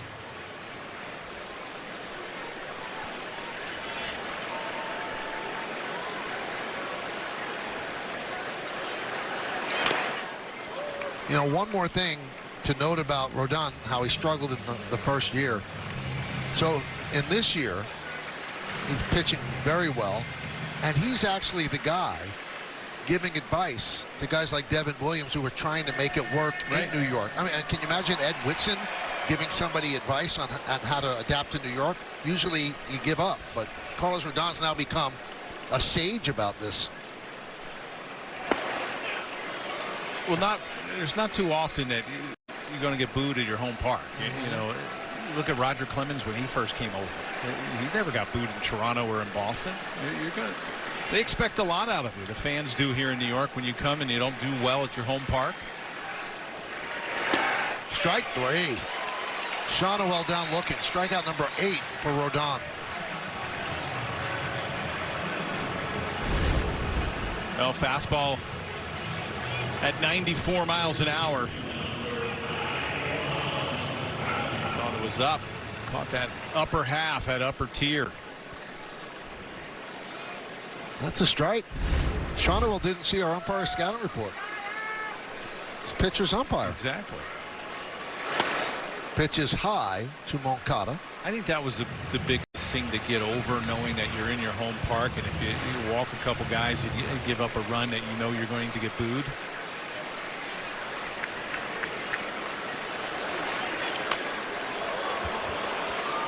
But the nice part of it is they weren't singling anybody out. I mean, they were booing Bernie, they booed Mo. If those guys are getting booed, then it's okay for me. And once you realize that these are passionate fans, they expect a lot out of you, and you should expect a lot out of yourself. You know, you're not going to be perfect. One of the things that impressed me about Rodon, who now has 88 strikeouts, 4 behind the leader, Tarek Skubal, that even when he was struggling, you didn't know if it was going to work long-term here at the Yanks. After every bad performance, strike 3. He's retired 4 in a row via the strikeout. He was there, and Meredith could speak to this, in front of his locker every single performance, good or bad, and answered all the questions. A lot of people shy away. And there's a lot of places in that locker room to hide. There's that good changeup. So here's Ward.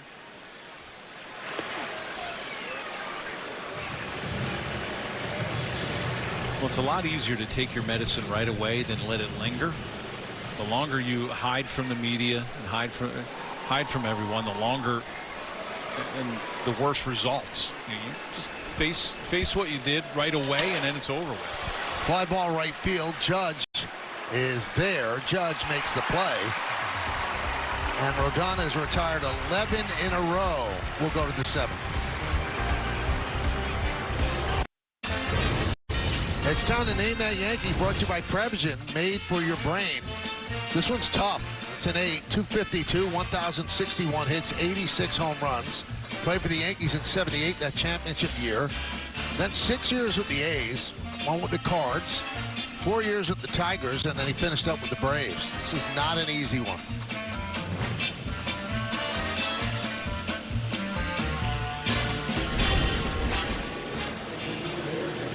Ford scoreboard, top of the 7th inning, as the Yankees lead this one 2-0, middle game of this 3-game set. And that will do it for Tyler Anderson, and he turns it over to Hector Neris. The numbers are not great. The numbers on Anderson: 6 innings, 5 hits, 2 runs, only 1 earned, 1 walk, 3 strikeouts. He threw 97 pitches.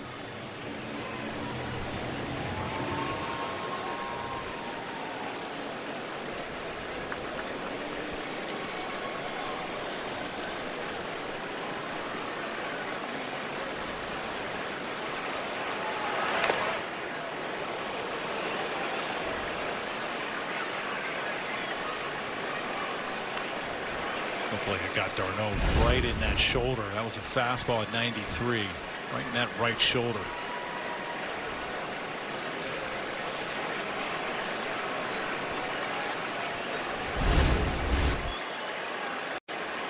Well, Neris has a fastball, 92 to 93 in a split. That's his main 2 pitches.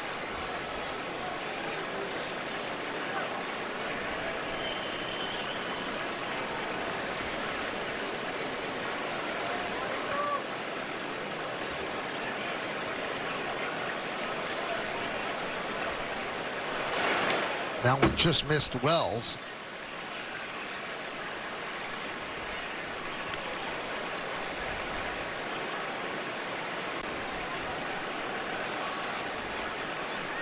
Yankees lead 2-0 here in the 7th, trying to win their 7th straight series.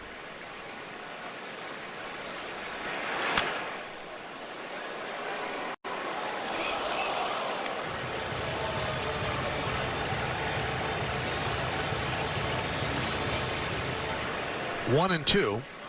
Wells singled his last time up, also stole second.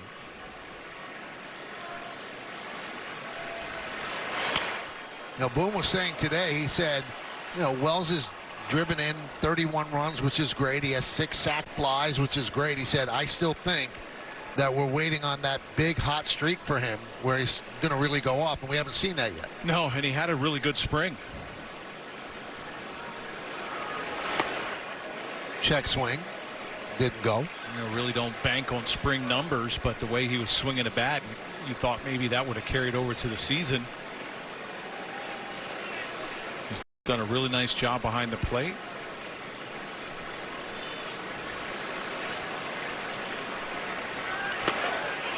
Swings with one hand and swings through. Strikeout.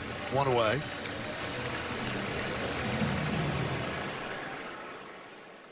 A fast and reliable connection backed by a 100% U.S.-based workforce. So you get the best customer service experience possible. Spectrum.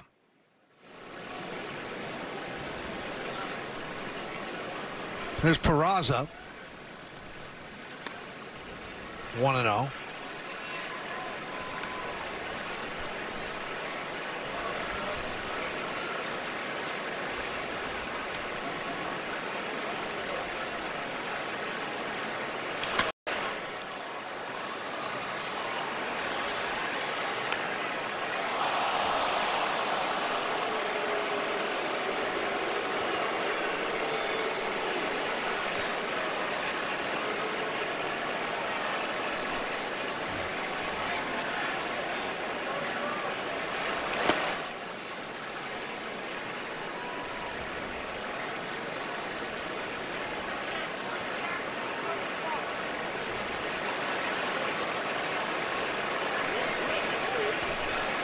Neris signed a minor league deal with the Braves, made the team out of spring training, but he was released after giving up 5 runs in his first 2 games. Signed with the Angels a couple of weeks later. Went to AAA, was called up on May 6th. That one's driven out to deep center. And Lugo is going to watch it go over the wall. A home run for Peraza. A solo shot to center. It's 3-0 Yanks.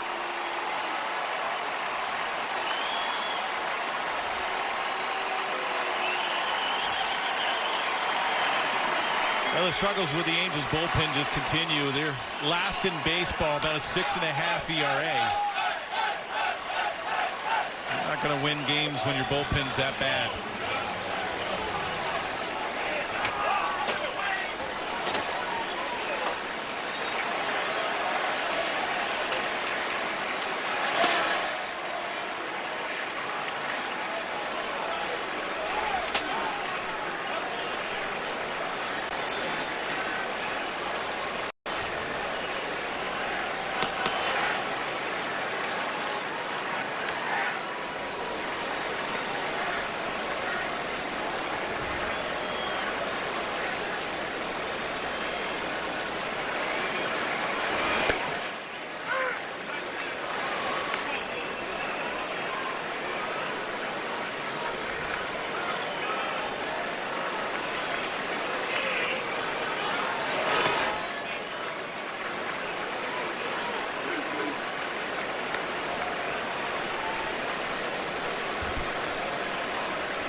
2-1 on Goldschmidt. You know, I had a long talk with Goldschmidt at his locker before the game and just talked about his acclimation to being a Yankee. Now, obviously, it's gone smoothly because he's played great. Fly ball left field. And he made an interesting point. He said that having gone from Arizona to St. Louis and then to the Yankees prepared him for the Yankees. He said Arizona to New York would have been different. He said, but St. Louis, the expectations are just as high as in New York. They expect to win the World Series every year. They've won more World Series than any National League team. The Yankees have won more World Series than any team. He said, so it's been pretty smooth for him, and he enjoys playing there a lot. Well, I think a lot of it he's gotten off to such a great start, so it makes it a little bit easier for the fans to like him. St. Louis fans and New York fans are totally different. You know, St. Louis is one of the easiest places to play as far as the fan base, and the Yankee fans are a little tougher. But that was really nice to see about Peraza. Peraza needed that. You know, he's always played such great defense, and you're just waiting for that bat to come around.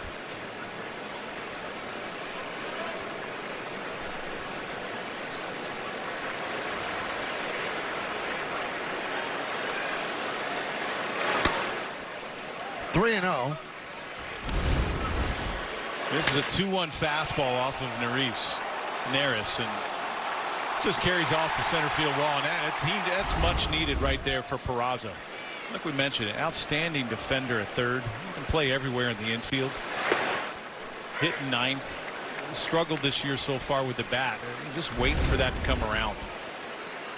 Everybody roots for him. That's the hardest hit ball of the game, 111.8 miles per hour off the bat. Third home run of the year. There's ball 4.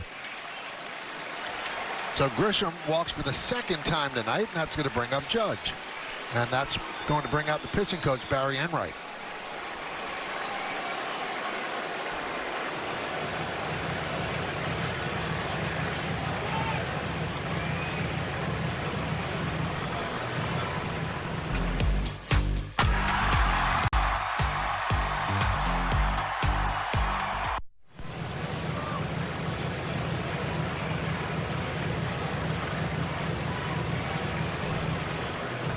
So Judge 1 for 3 tonight. Hard single. 110.4 miles per hour off the bat in the first inning. Grounded into a fielder's choice in the third, then struck out in the sixth. Those all against the lefty Anderson.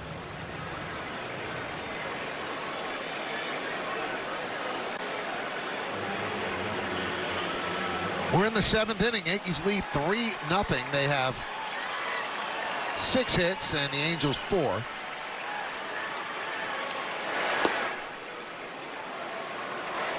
Judge with 18 home runs. Ohtani now leads Major League Baseball with 20.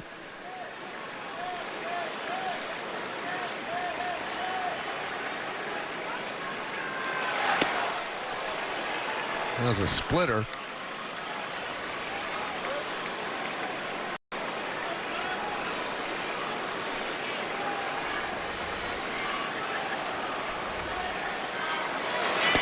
Another big cut. And another one over the splitter.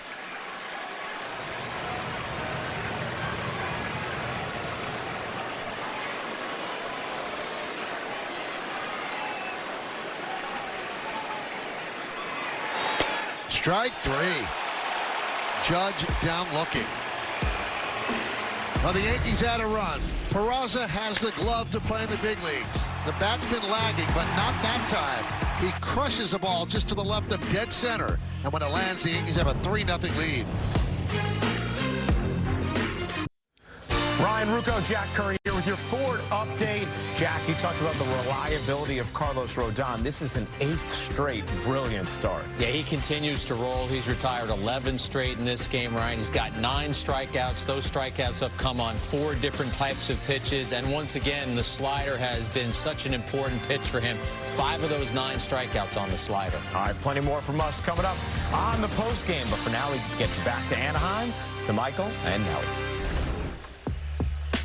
Well, thank you, Ryan and Jack. 3-6-0 for the Yanks, 0-4-1 for the Angels. Rodon, they talked about home runs by Ben Rice and Peraza. First pitch. of the bottom of the 7th. Lofted to left center by Darno as Grisham cruises over to make the play. 1 down, 1 pitch, 1 out. 88 pitches for Rodon. It's good for the Yankees to get a long outing from a starter, Jeff, to reset that bullpen. Weaver not available today. Leiter not available today. If you don't have to go to the bullpen much today, you're in much better shape tomorrow. Yeah, and you like those tack-on runs in the 6th and the 7th as well to make this a 3-0 ball game, to give those late inning guys a little cushion. Rengifo takes upstairs. Yerry De Los Santos is warming for the Yanks. Pitched yesterday.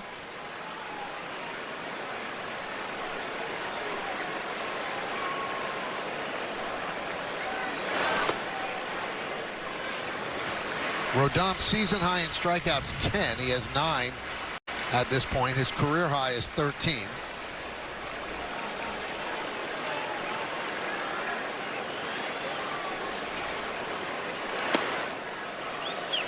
(3-0) on Rengifo.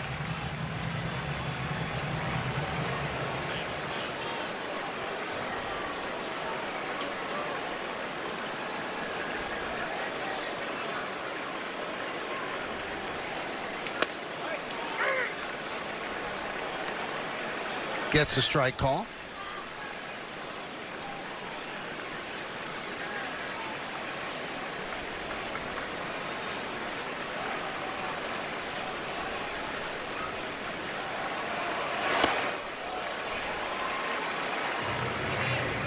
There's a sinker, the 2-seamer that we were talking about, gives him a different look than the 4-seamer up in the zone. Detmer's warming for the Angels.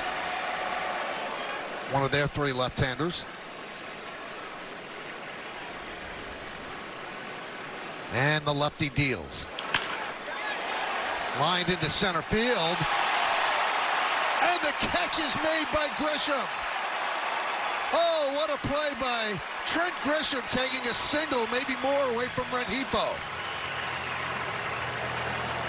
He is such a great center fielder, and he just glides to the ball, but what a break he got in.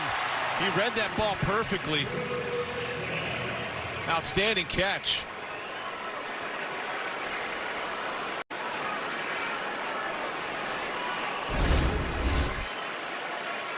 Here's Joe Adell.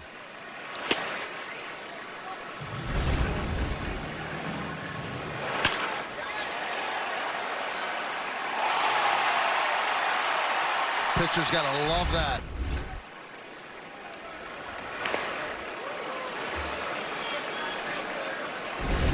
Well, you got somebody in center field that can cover a lot of ground. He can go back on the ball, and he got a great jump in on the ball. That was a sinking line drive.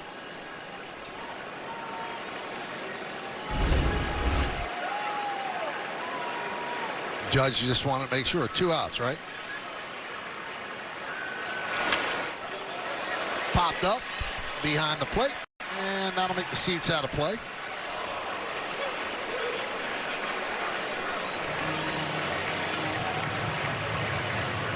Person think that was 3 outs. Make a play like that, maybe that should be 2 outs. Despite 2 20-pitch innings, he's still in pretty good shape here. 2-2.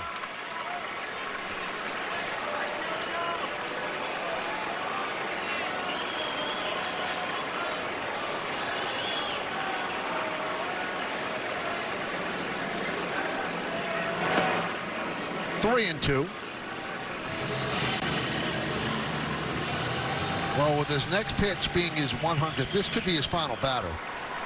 He's gone 3-0 on Rengifo, came back, and now he's 3-2 on Adell, who's 0 for 2 against Rodon.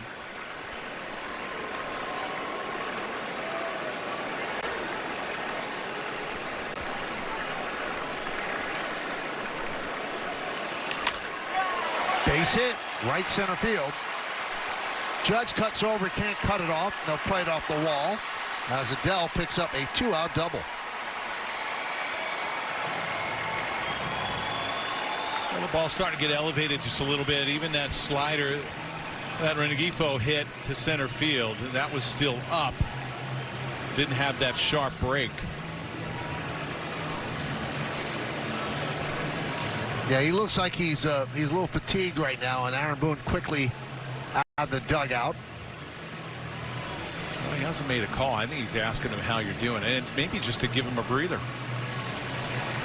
Yeah, he wanted to see if Rodon had one more batter in him. You know, that's the thing with the pitch count. When you hit starters. Take a look at the bullpen budget, brought to you by Citizens. Make sense of your money with Citizens. Luke Weaver's not available today. Mark Leiter, they'd like to stay away from, probably not available either. Yerry De Los Santos threw 18 pitches, but the rest of the bullpen certainly available. You know, with the pitch clock, when you have starters going deep into the game like Rodon, you're getting a little tired. You know, you're not able to step off the mound and take a few breaths and try to gather yourself. You have to get right back on that rubber, and you really have no time to rest. You know, the league wants these starters to go deep into the game, and you have an instance like this where maybe a few more seconds would allow Rodon to gather himself and catch his breath.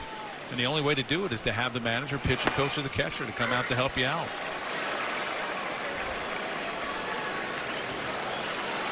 One and one on Chris Taylor. Taylor struck out and popped to short.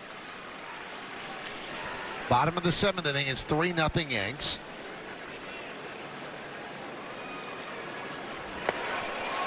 One and two.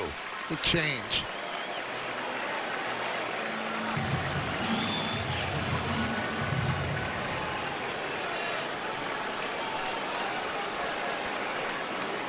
Runner at second, 2 outs.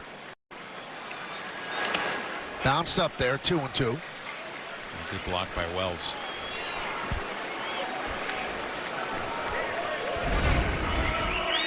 There's a ball in the dirt. I think it took it off his arm. With Lugo due up next, Jorge Soler on deck as a pinch hitter.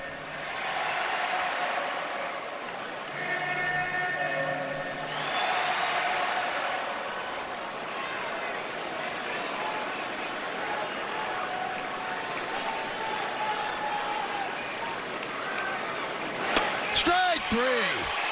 Strikeout number 10 for Rodon. 7 shutout innings. That is a big boy performance by the Yankee left-hander. We go to the 8th. Yankees up 3-0. Well, let's check out the T-Mobile coverage cam. Well, you had to give him a little breather after the last 2 hitters when the ball was up. And then Boone came out, talked to him a little bit. He wanted to complete 7. And he gets the big strikeout of Taylor. You absolutely love the old school mentality. It is. It's an old school mentality of Rodon. He wants to finish what he started. He never wants to come out of the ball game. Jeff, that's 8 straight great performances by Rodon. He's been outstanding. He's been outstanding, and that's an understatement. And a lot of it is because of the pitch mix that he has. I think him adding that changeup or mastering that changeup gives him such great confidence, knowing that, hey, I just don't have to go with the 4-seam and the slider. I got something else to go away, and it's a great pitch, and it makes that slider even better. Reed Detmer's a new pitcher on for the Angels. 1-1 on Bellinger, and the count now 2-1. 10 strikeouts from Rodon and did not walk an Angel.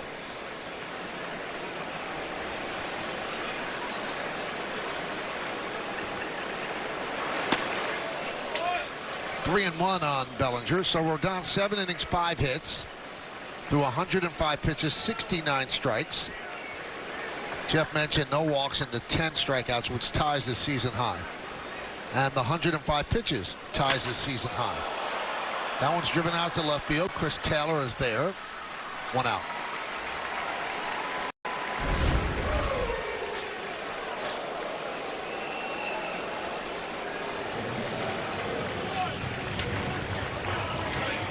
Team appreciates it. They know how he's been pitching. And if the bullpen does its job, he picks up the 7th win of the year.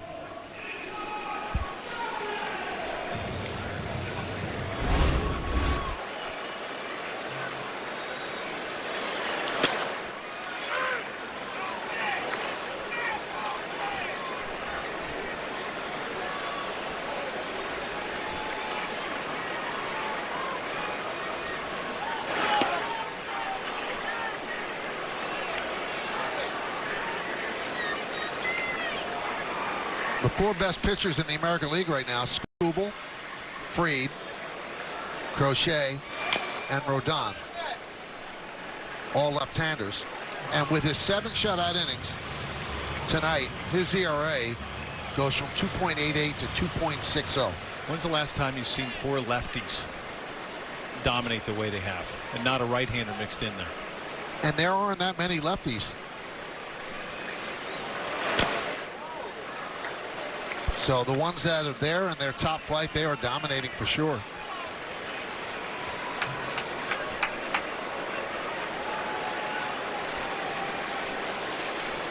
Eighth inning, 1 down. Volpe 1 for 3, drove in a run in the 6th, his 32nd ribby. An announced crowd of 34,491 on this Tuesday evening at Angel Stadium.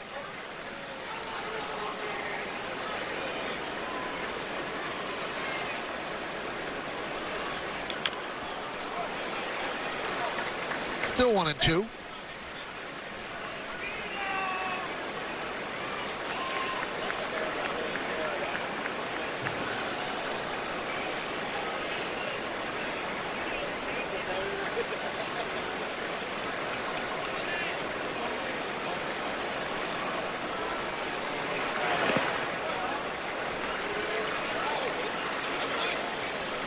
Detmers is 25, 5th major league season.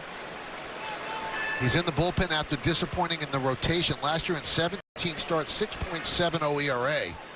Also spent 3 months in the minors. Still wants to start. He said pitching out of the bullpen not ideal. But he said, I'm getting off to a different path, trying to change the scenery, see if something will work. Jonathan Loizaga talking with Mike Harkey.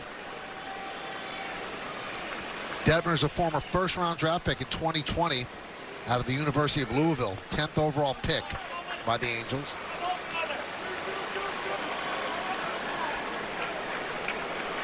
'11th big league game, he threw a no-hitter. May 10th, 2022 against the Rays. Only had 2 strikeouts. And Volpe works a walk. Hey, this year marks Yogi Berra's 100th birthday, and the Yankees have a special giveaway to help commemorate it. On Friday, June 6th, the first 18,000 guests will receive a special Yogi Berra U.S. Navy bobblehead that recognizes his military service, courtesy of State Farm. Tickets are going fast, so get your tickets today at Yankees.com.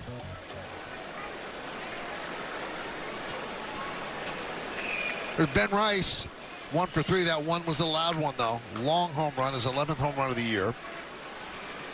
So Volpe walks on a 10-pitch at bat against Detmers.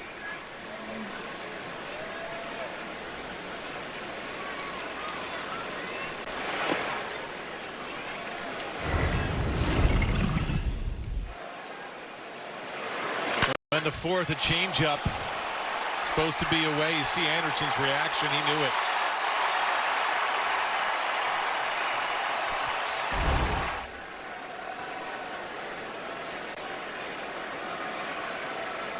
Now, we've talked about how the Yankees have done so well against lefties as a team. So coming into this game, 281 average against lefties.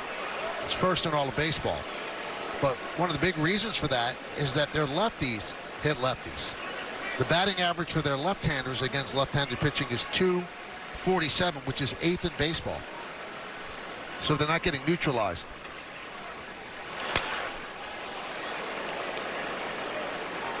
Well, you look at Anderson today, he had reverse splits, did a lot better against right-handed hitters than lefties. Lefties almost hit 300 against him. I think it was 289.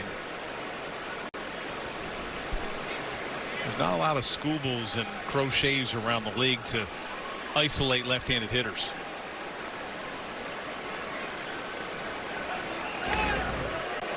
Now, I saw a quote that was attributed to Crochet, really made me wonder. He's got a thing that he has to throw a first pitch fastball strike. And his batting average against on the first pitch is really high. He said, well, that's just what I do. Wouldn't you just mix it up a little bit? Yeah, mix it up a little bit.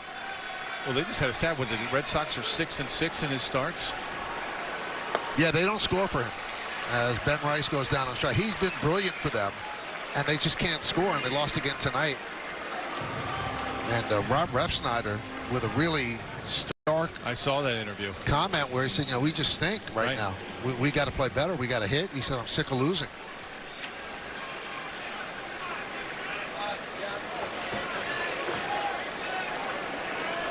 There's DJ LeMahieu, 0 for 3 tonight.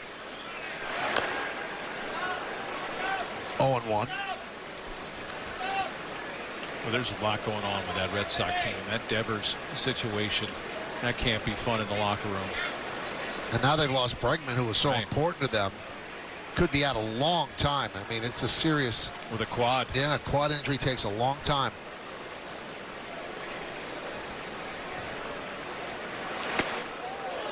One and one.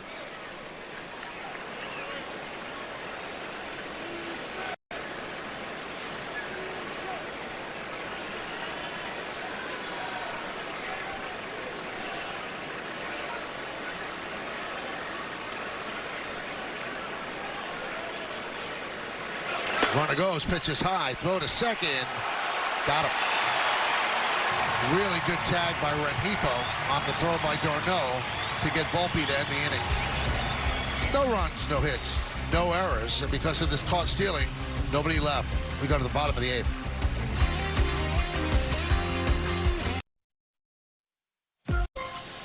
Now it's time for the upcoming schedule brought to you by your local Tri-State Buick dealers. One more game against the Angels. That's tomorrow night, so join us on Yes for that. Thursday is an off day, and then a World Series rematch in Chavez Ravine. Apple TV has Friday, Fox has Saturday.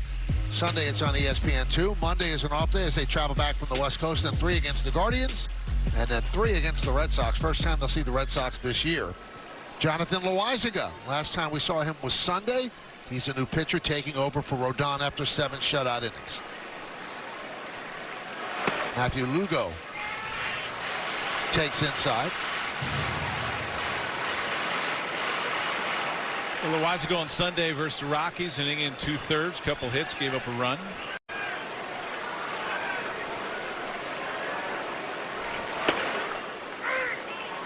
Lugo is the nephew of Jessica Beltran, Carlos's wife, and Lugo graduated from the Carlos Beltran Baseball Academy,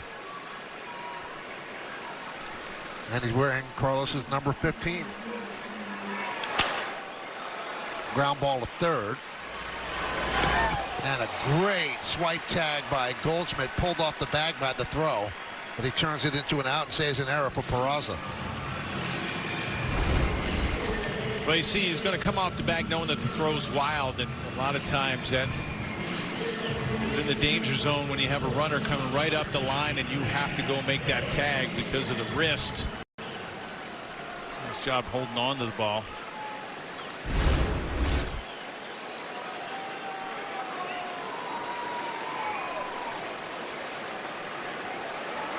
And the pitch to Neto is a strike.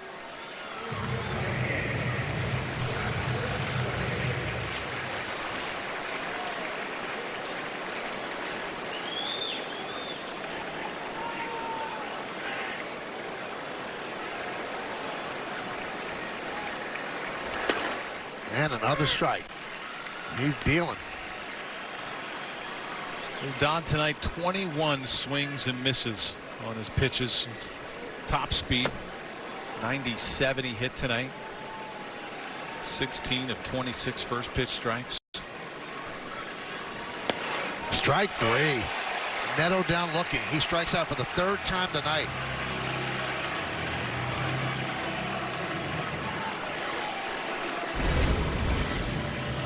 Well, good fastball at the bottom of the zone.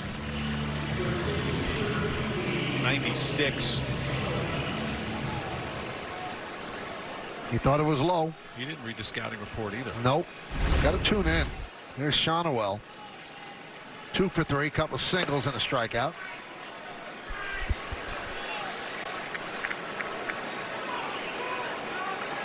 Yankees 3 runs on 6 hits. The Angels no runs on 5 hits.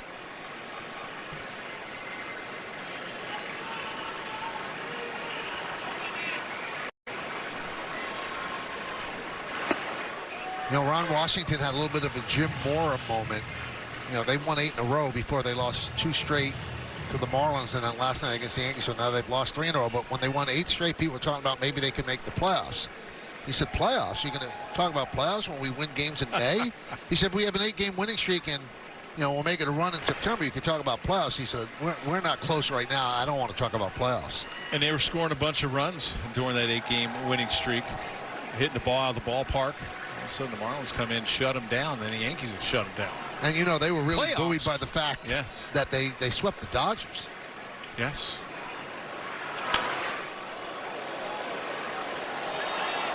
Did you see there was a video on social media of Jim Mora, who's 90 years old and works out 3 times a week with leg weights and stuff? I mean, does like heavy weight work. I have not seen that. Knock on wood, he's in unbelievable shape. Still probably yelling out playoffs. Playoffs? You talk about playoffs? 2-2.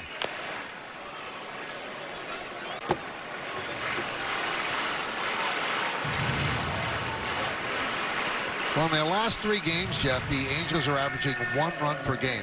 Previous 17 games are averaging 6 runs per game, so very streaky.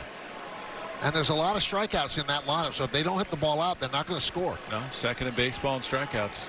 They don't walk a lot either. LeMahieu to the glove side. And Loizaga works a 1-2-3 inning. We'll go to the 9th. This Disneyland. It's time to name that Yankee. Here are the clues. 252 average, a lot of hits. He's been around for a long time, 78 through 91. And it's Mike Heath. Backup catcher and the championship year of 1978. And watch this game against the Angels. 2 consecutive plays. Bobby Grich. And then Carney Lansford. And then Heath had enough. He had enough. And that started an all-out brawl in very mellow, chill Southern California. Billy liked it. Billy liked gritty players. He was a second-round pick by the Yankees, champion with the Yankees, traded to the Rangers in 1978 with Sparky Lyle in the Dave Righetti deal. Swing and a miss as Jake Eder is the new Angels pitcher. You don't see fights like that anymore. No. And you could run into catchers then. Now you can't. Right.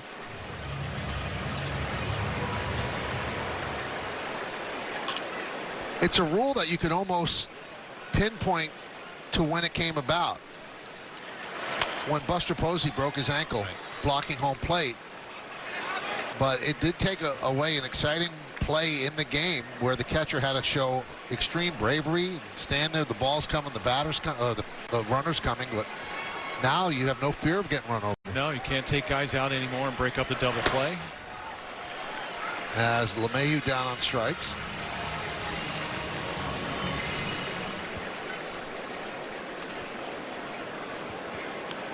But I think if it happened 2 times in a row, you probably get a little tired of it, like Heath. Yes.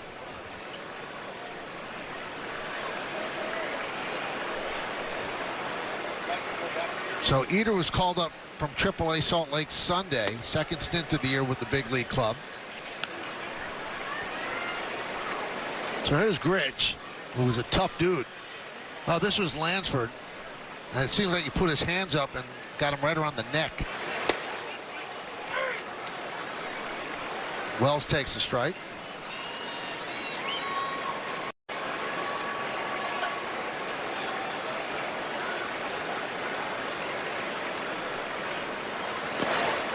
Couldn't hold up. And on this date, 1983, Heath, I don't like that matchup there. No. Winfield against Heath. Got the height advantage Winfield, for sure. 6'6".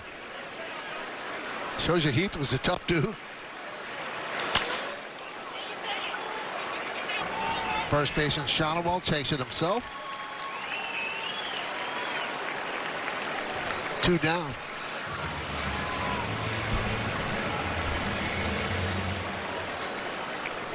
And here's Oswald Peraza, homer his last time up, his third home run of the year.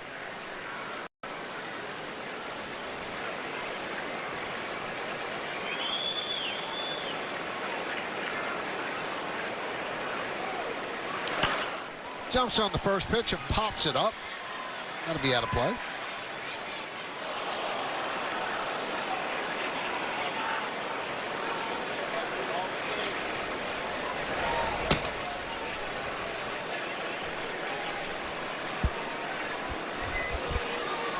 Two down here in the ninth. The Yankees lead 3-0. Home runs in the game by Rice and Peraza. The other run, an RBI single by Volpe. Devin Williams warming up for the Yankees. He'll try to close this out. 2-1.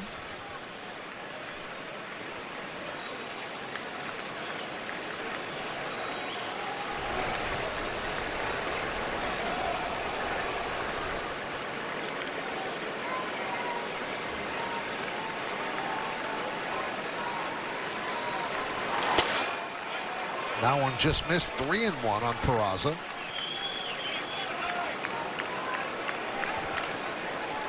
That's who Williams will face. 3, 4, and 5 in the Angels order. And there's a walk for Peraza. Well, fans, the Gotham Sports app is your home for streaming live Yankees games and so much more. And it's free with an eligible TV provider subscription. Download the Gotham Sports app now or visit gothamsports.com to get streaming.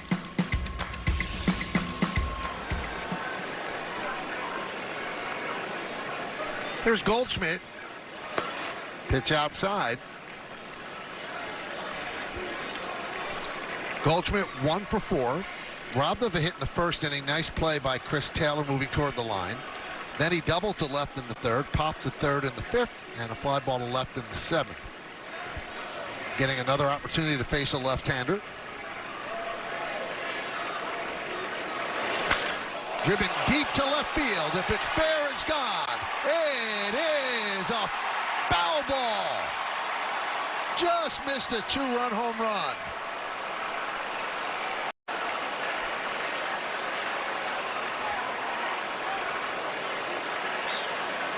Lefties beware. He turned on that four-seam fastball up.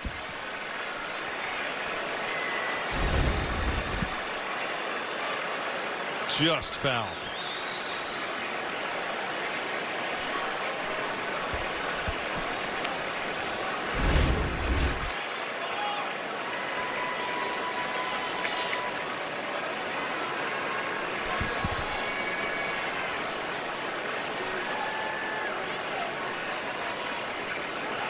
I think Austin Jones made the right call. The replay would indicate that he did, but a couple of people told me, and it kind of made me think, the guy that should be making the fair or foul call is the home plate umpire, because the base umpires have to turn and find the ball, but the home plate umpire is watching it all the way. All the way, I agree. That one gets away from Darno, allowing Peraza to move to second.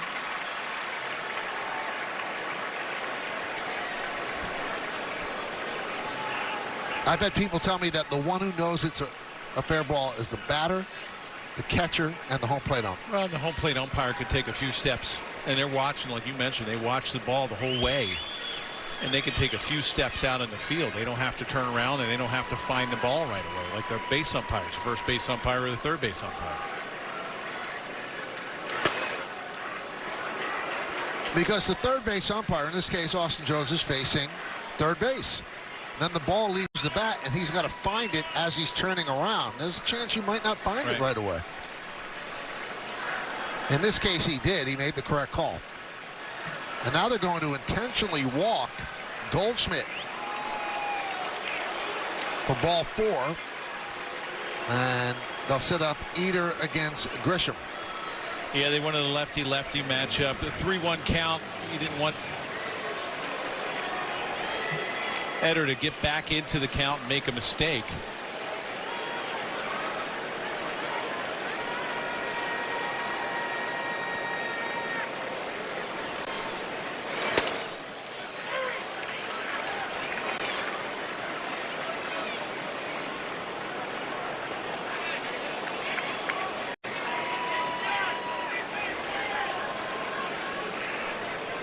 0-1 on Grisham, who's walked twice. He's 0 for 2. Yankees have runners on first and second. 1-1.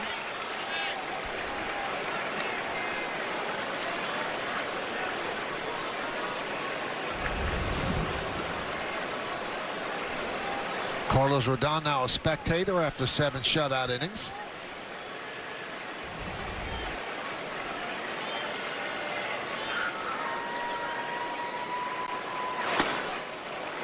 Two and one. Anderson started, then Neris, Detmer, and now Eder.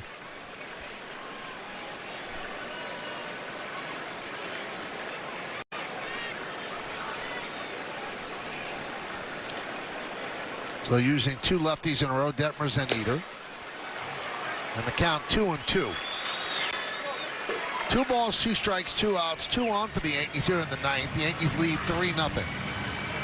Second game of this 3-game set. They won last night 5-1.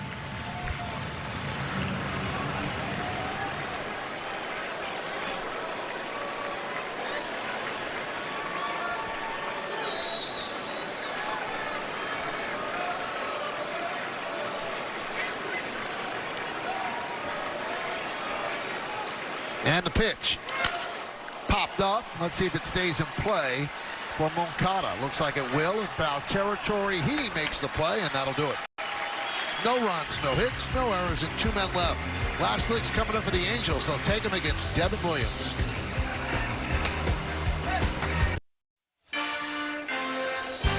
Yankees Baseball on Yes is brought to you in part by Nissan. At Nissan, we make cars that thrill. Experience the thrill for yourself today. Shop NissanUSA.com. And by Untuckit. Find the perfect fit today at Untuckit.com or more than 80 stores worldwide.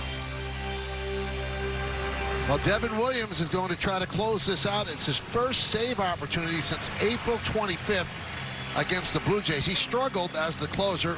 He lost that role and has been great setting up Luke Weaver. Really just one bad outing in all the time that he's been the setup man, but Luke Weaver's pitched 5 days out of the last 7, 2 days in a row. So you knew that Devin Williams was going to be the closer. Aaron Boone said that to Marakovich before the game, and here he is trying to close this out for the first time in over a month in this situation. Moncada first.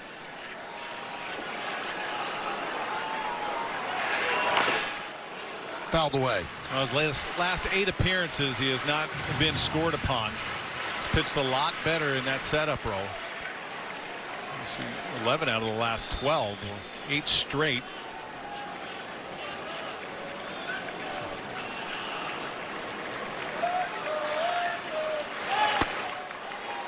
One and one.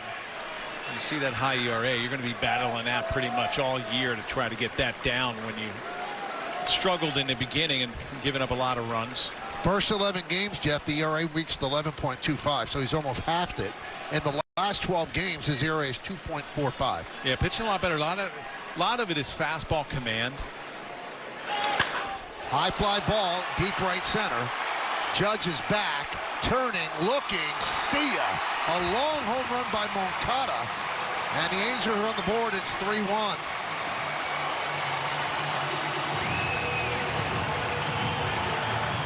Well, that was a changeup, but a lot of it is the fastball command, and the changeup comes off the fastball.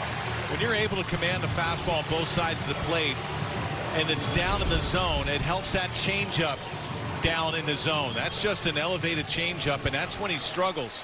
When the fastball command is not there, the changeup gets elevated, and it gets hit. So we're talking about how great he's pitched, and he serves up the home run to Moncada. And here is Taylor Ward.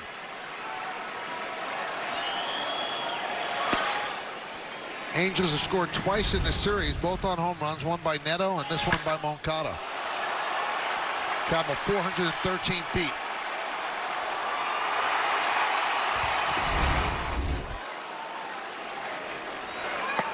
And there's a strike. Well, when you're facing Williams, you know you're going to get a changeup. And some hitters will go up and they'll sit change the whole time and they'll wait for him to elevate that pitch. Moncada did that exact thing. And that's why the fastball command has got to be a little bit better.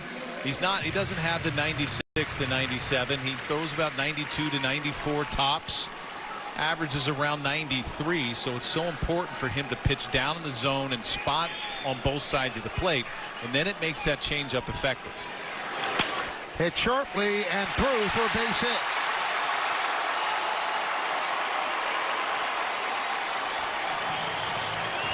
And you notice the pattern, Michael, in the first two hitters. Where's the fastball been? All over the place. He hasn't been able to get that ball in the zone. They're going to come looking for a changeup. This was the changeup, and it was elevated. And his changeup, though, Jeff, even if you're looking for it, if he throws it right, you're not hitting it. Right, if he gets it down. Now, those last two, the one that was hit for a homer and that for a base hit, it's elevated. Hitters are going to make you get that changeup up. If you're not locating your fastball and you're not throwing that for strikes. That one is hit deep to center field off the bat of Darno, and Grisham makes the play on the warning track for out number 1. So Yankee fans and the Yankees holding their breath there. Well, fans, after the final out, we'll get highlights, analysis, clubhouse interviews, and we'll hear from Aaron Boone on the manager's report. It's all coming up on the W.B. Mason Yankees postgame.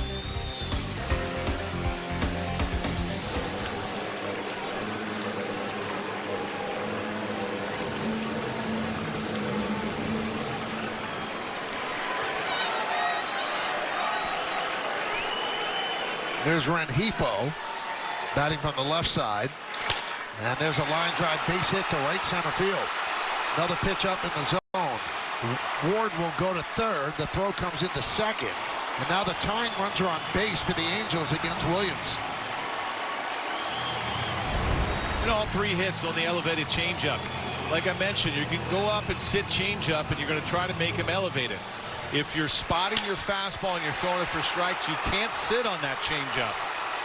But if you're not throwing it for strikes, they just wait for that pitch to get out over the middle of the plate and up, and that's what's happened.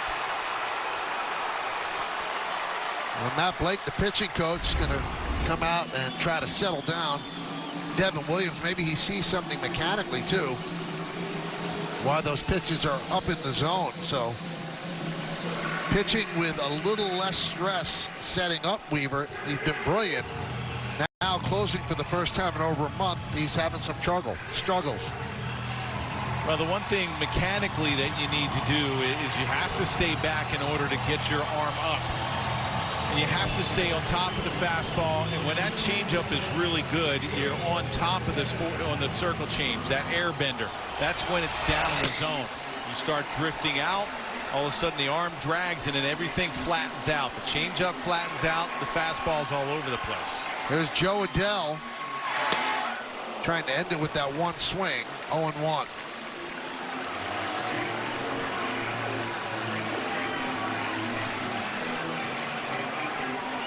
Logan O'Hoppe is on deck to pinch hit for Chris Taylor.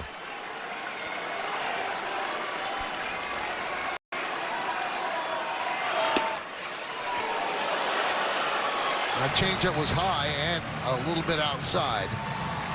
Rengifo over at first. He can run, but he only has 1 stolen base on the year. The Angels are not a team that steals a lot of bases.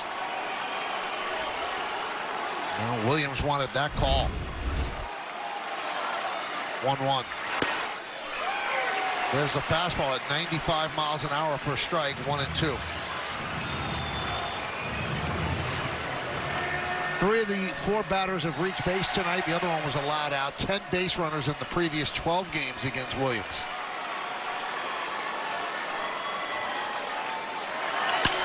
Rip foul. Oh, did he hit that hard? Well, you got to read swings here. The Angels have gone up with a game plan of sitting on the changeup. That was a changeup that Adell ripped. If you're spotting a fastball, understand what they're trying to do to you right now. I would go with the fastball, go with the heat, fastball down and away.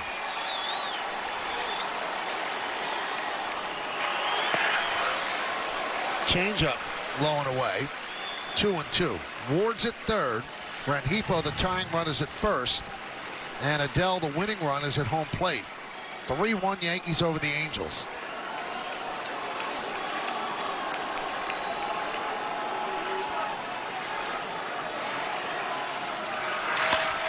Grounded and grabbed there by Volpe.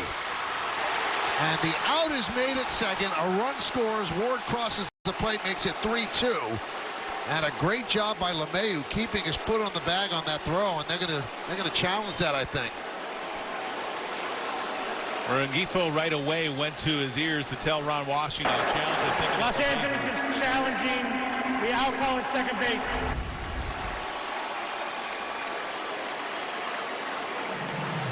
I think he kept his foot. Yeah, I think so. I think he swiped it right across the top. And nice play by LeMahieu right there. Boy, that's a big out.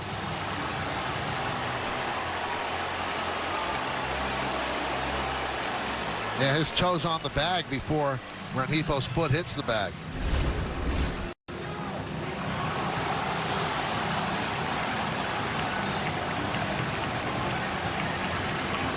So the way it is right now, Adele reaches first, gets an RBI, his 21st of the year.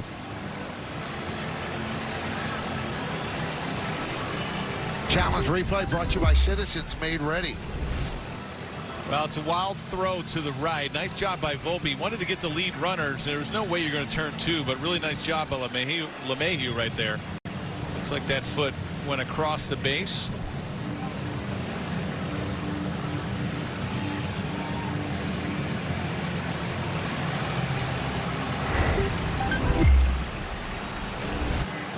I really don't know what's taking so long.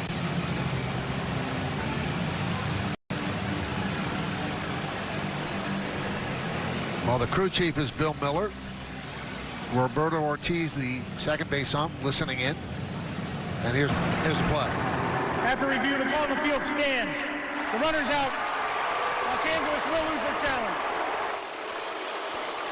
It made sense to challenge. I mean, you don't want to end the game with the challenge in your pocket. Maybe they see something and they overturned it, but they didn't. So now Logan O'Hoppe knocked out of the game yesterday on a backswing.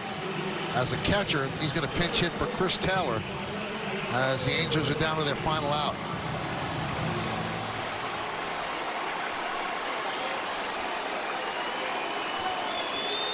O'Hoppe can hit the ball out for sure. He has 14 home runs. Fastball upstairs. So Adele's at first, held there by Goldschmidt. 2 down, 2 in. Yankees up by 1.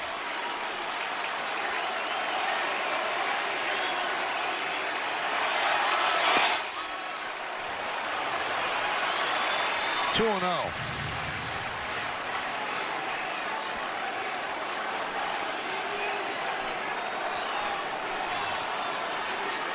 Lugo on deck. 2 fastballs and now a change. And if you walk O'Hoppe, the tying run moves into scoring position.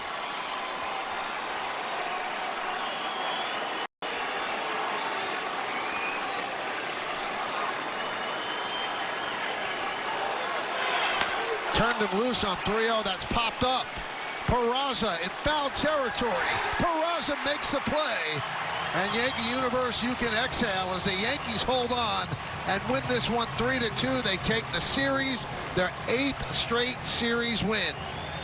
Well, save number 5 for Williams. It was a nail-biter at the end, but an outstanding start by Rodon again. 7 shutout innings, 10 punch-outs, and 2 big home runs. Rice's 11th, Peraza his 3rd. Well, they turned O'Hoppe loose on 3-0, thinking he'd get a cookie, and he popped it up. You got to be aggressive, thinking you're going to get a fastball. He's got 14 home runs on the year. You got to pitch up in the zone. There you're going to see it right here. I absolutely agree with the green light. Maybe a little too aggressive. He swung at ball 4. Williams got a break.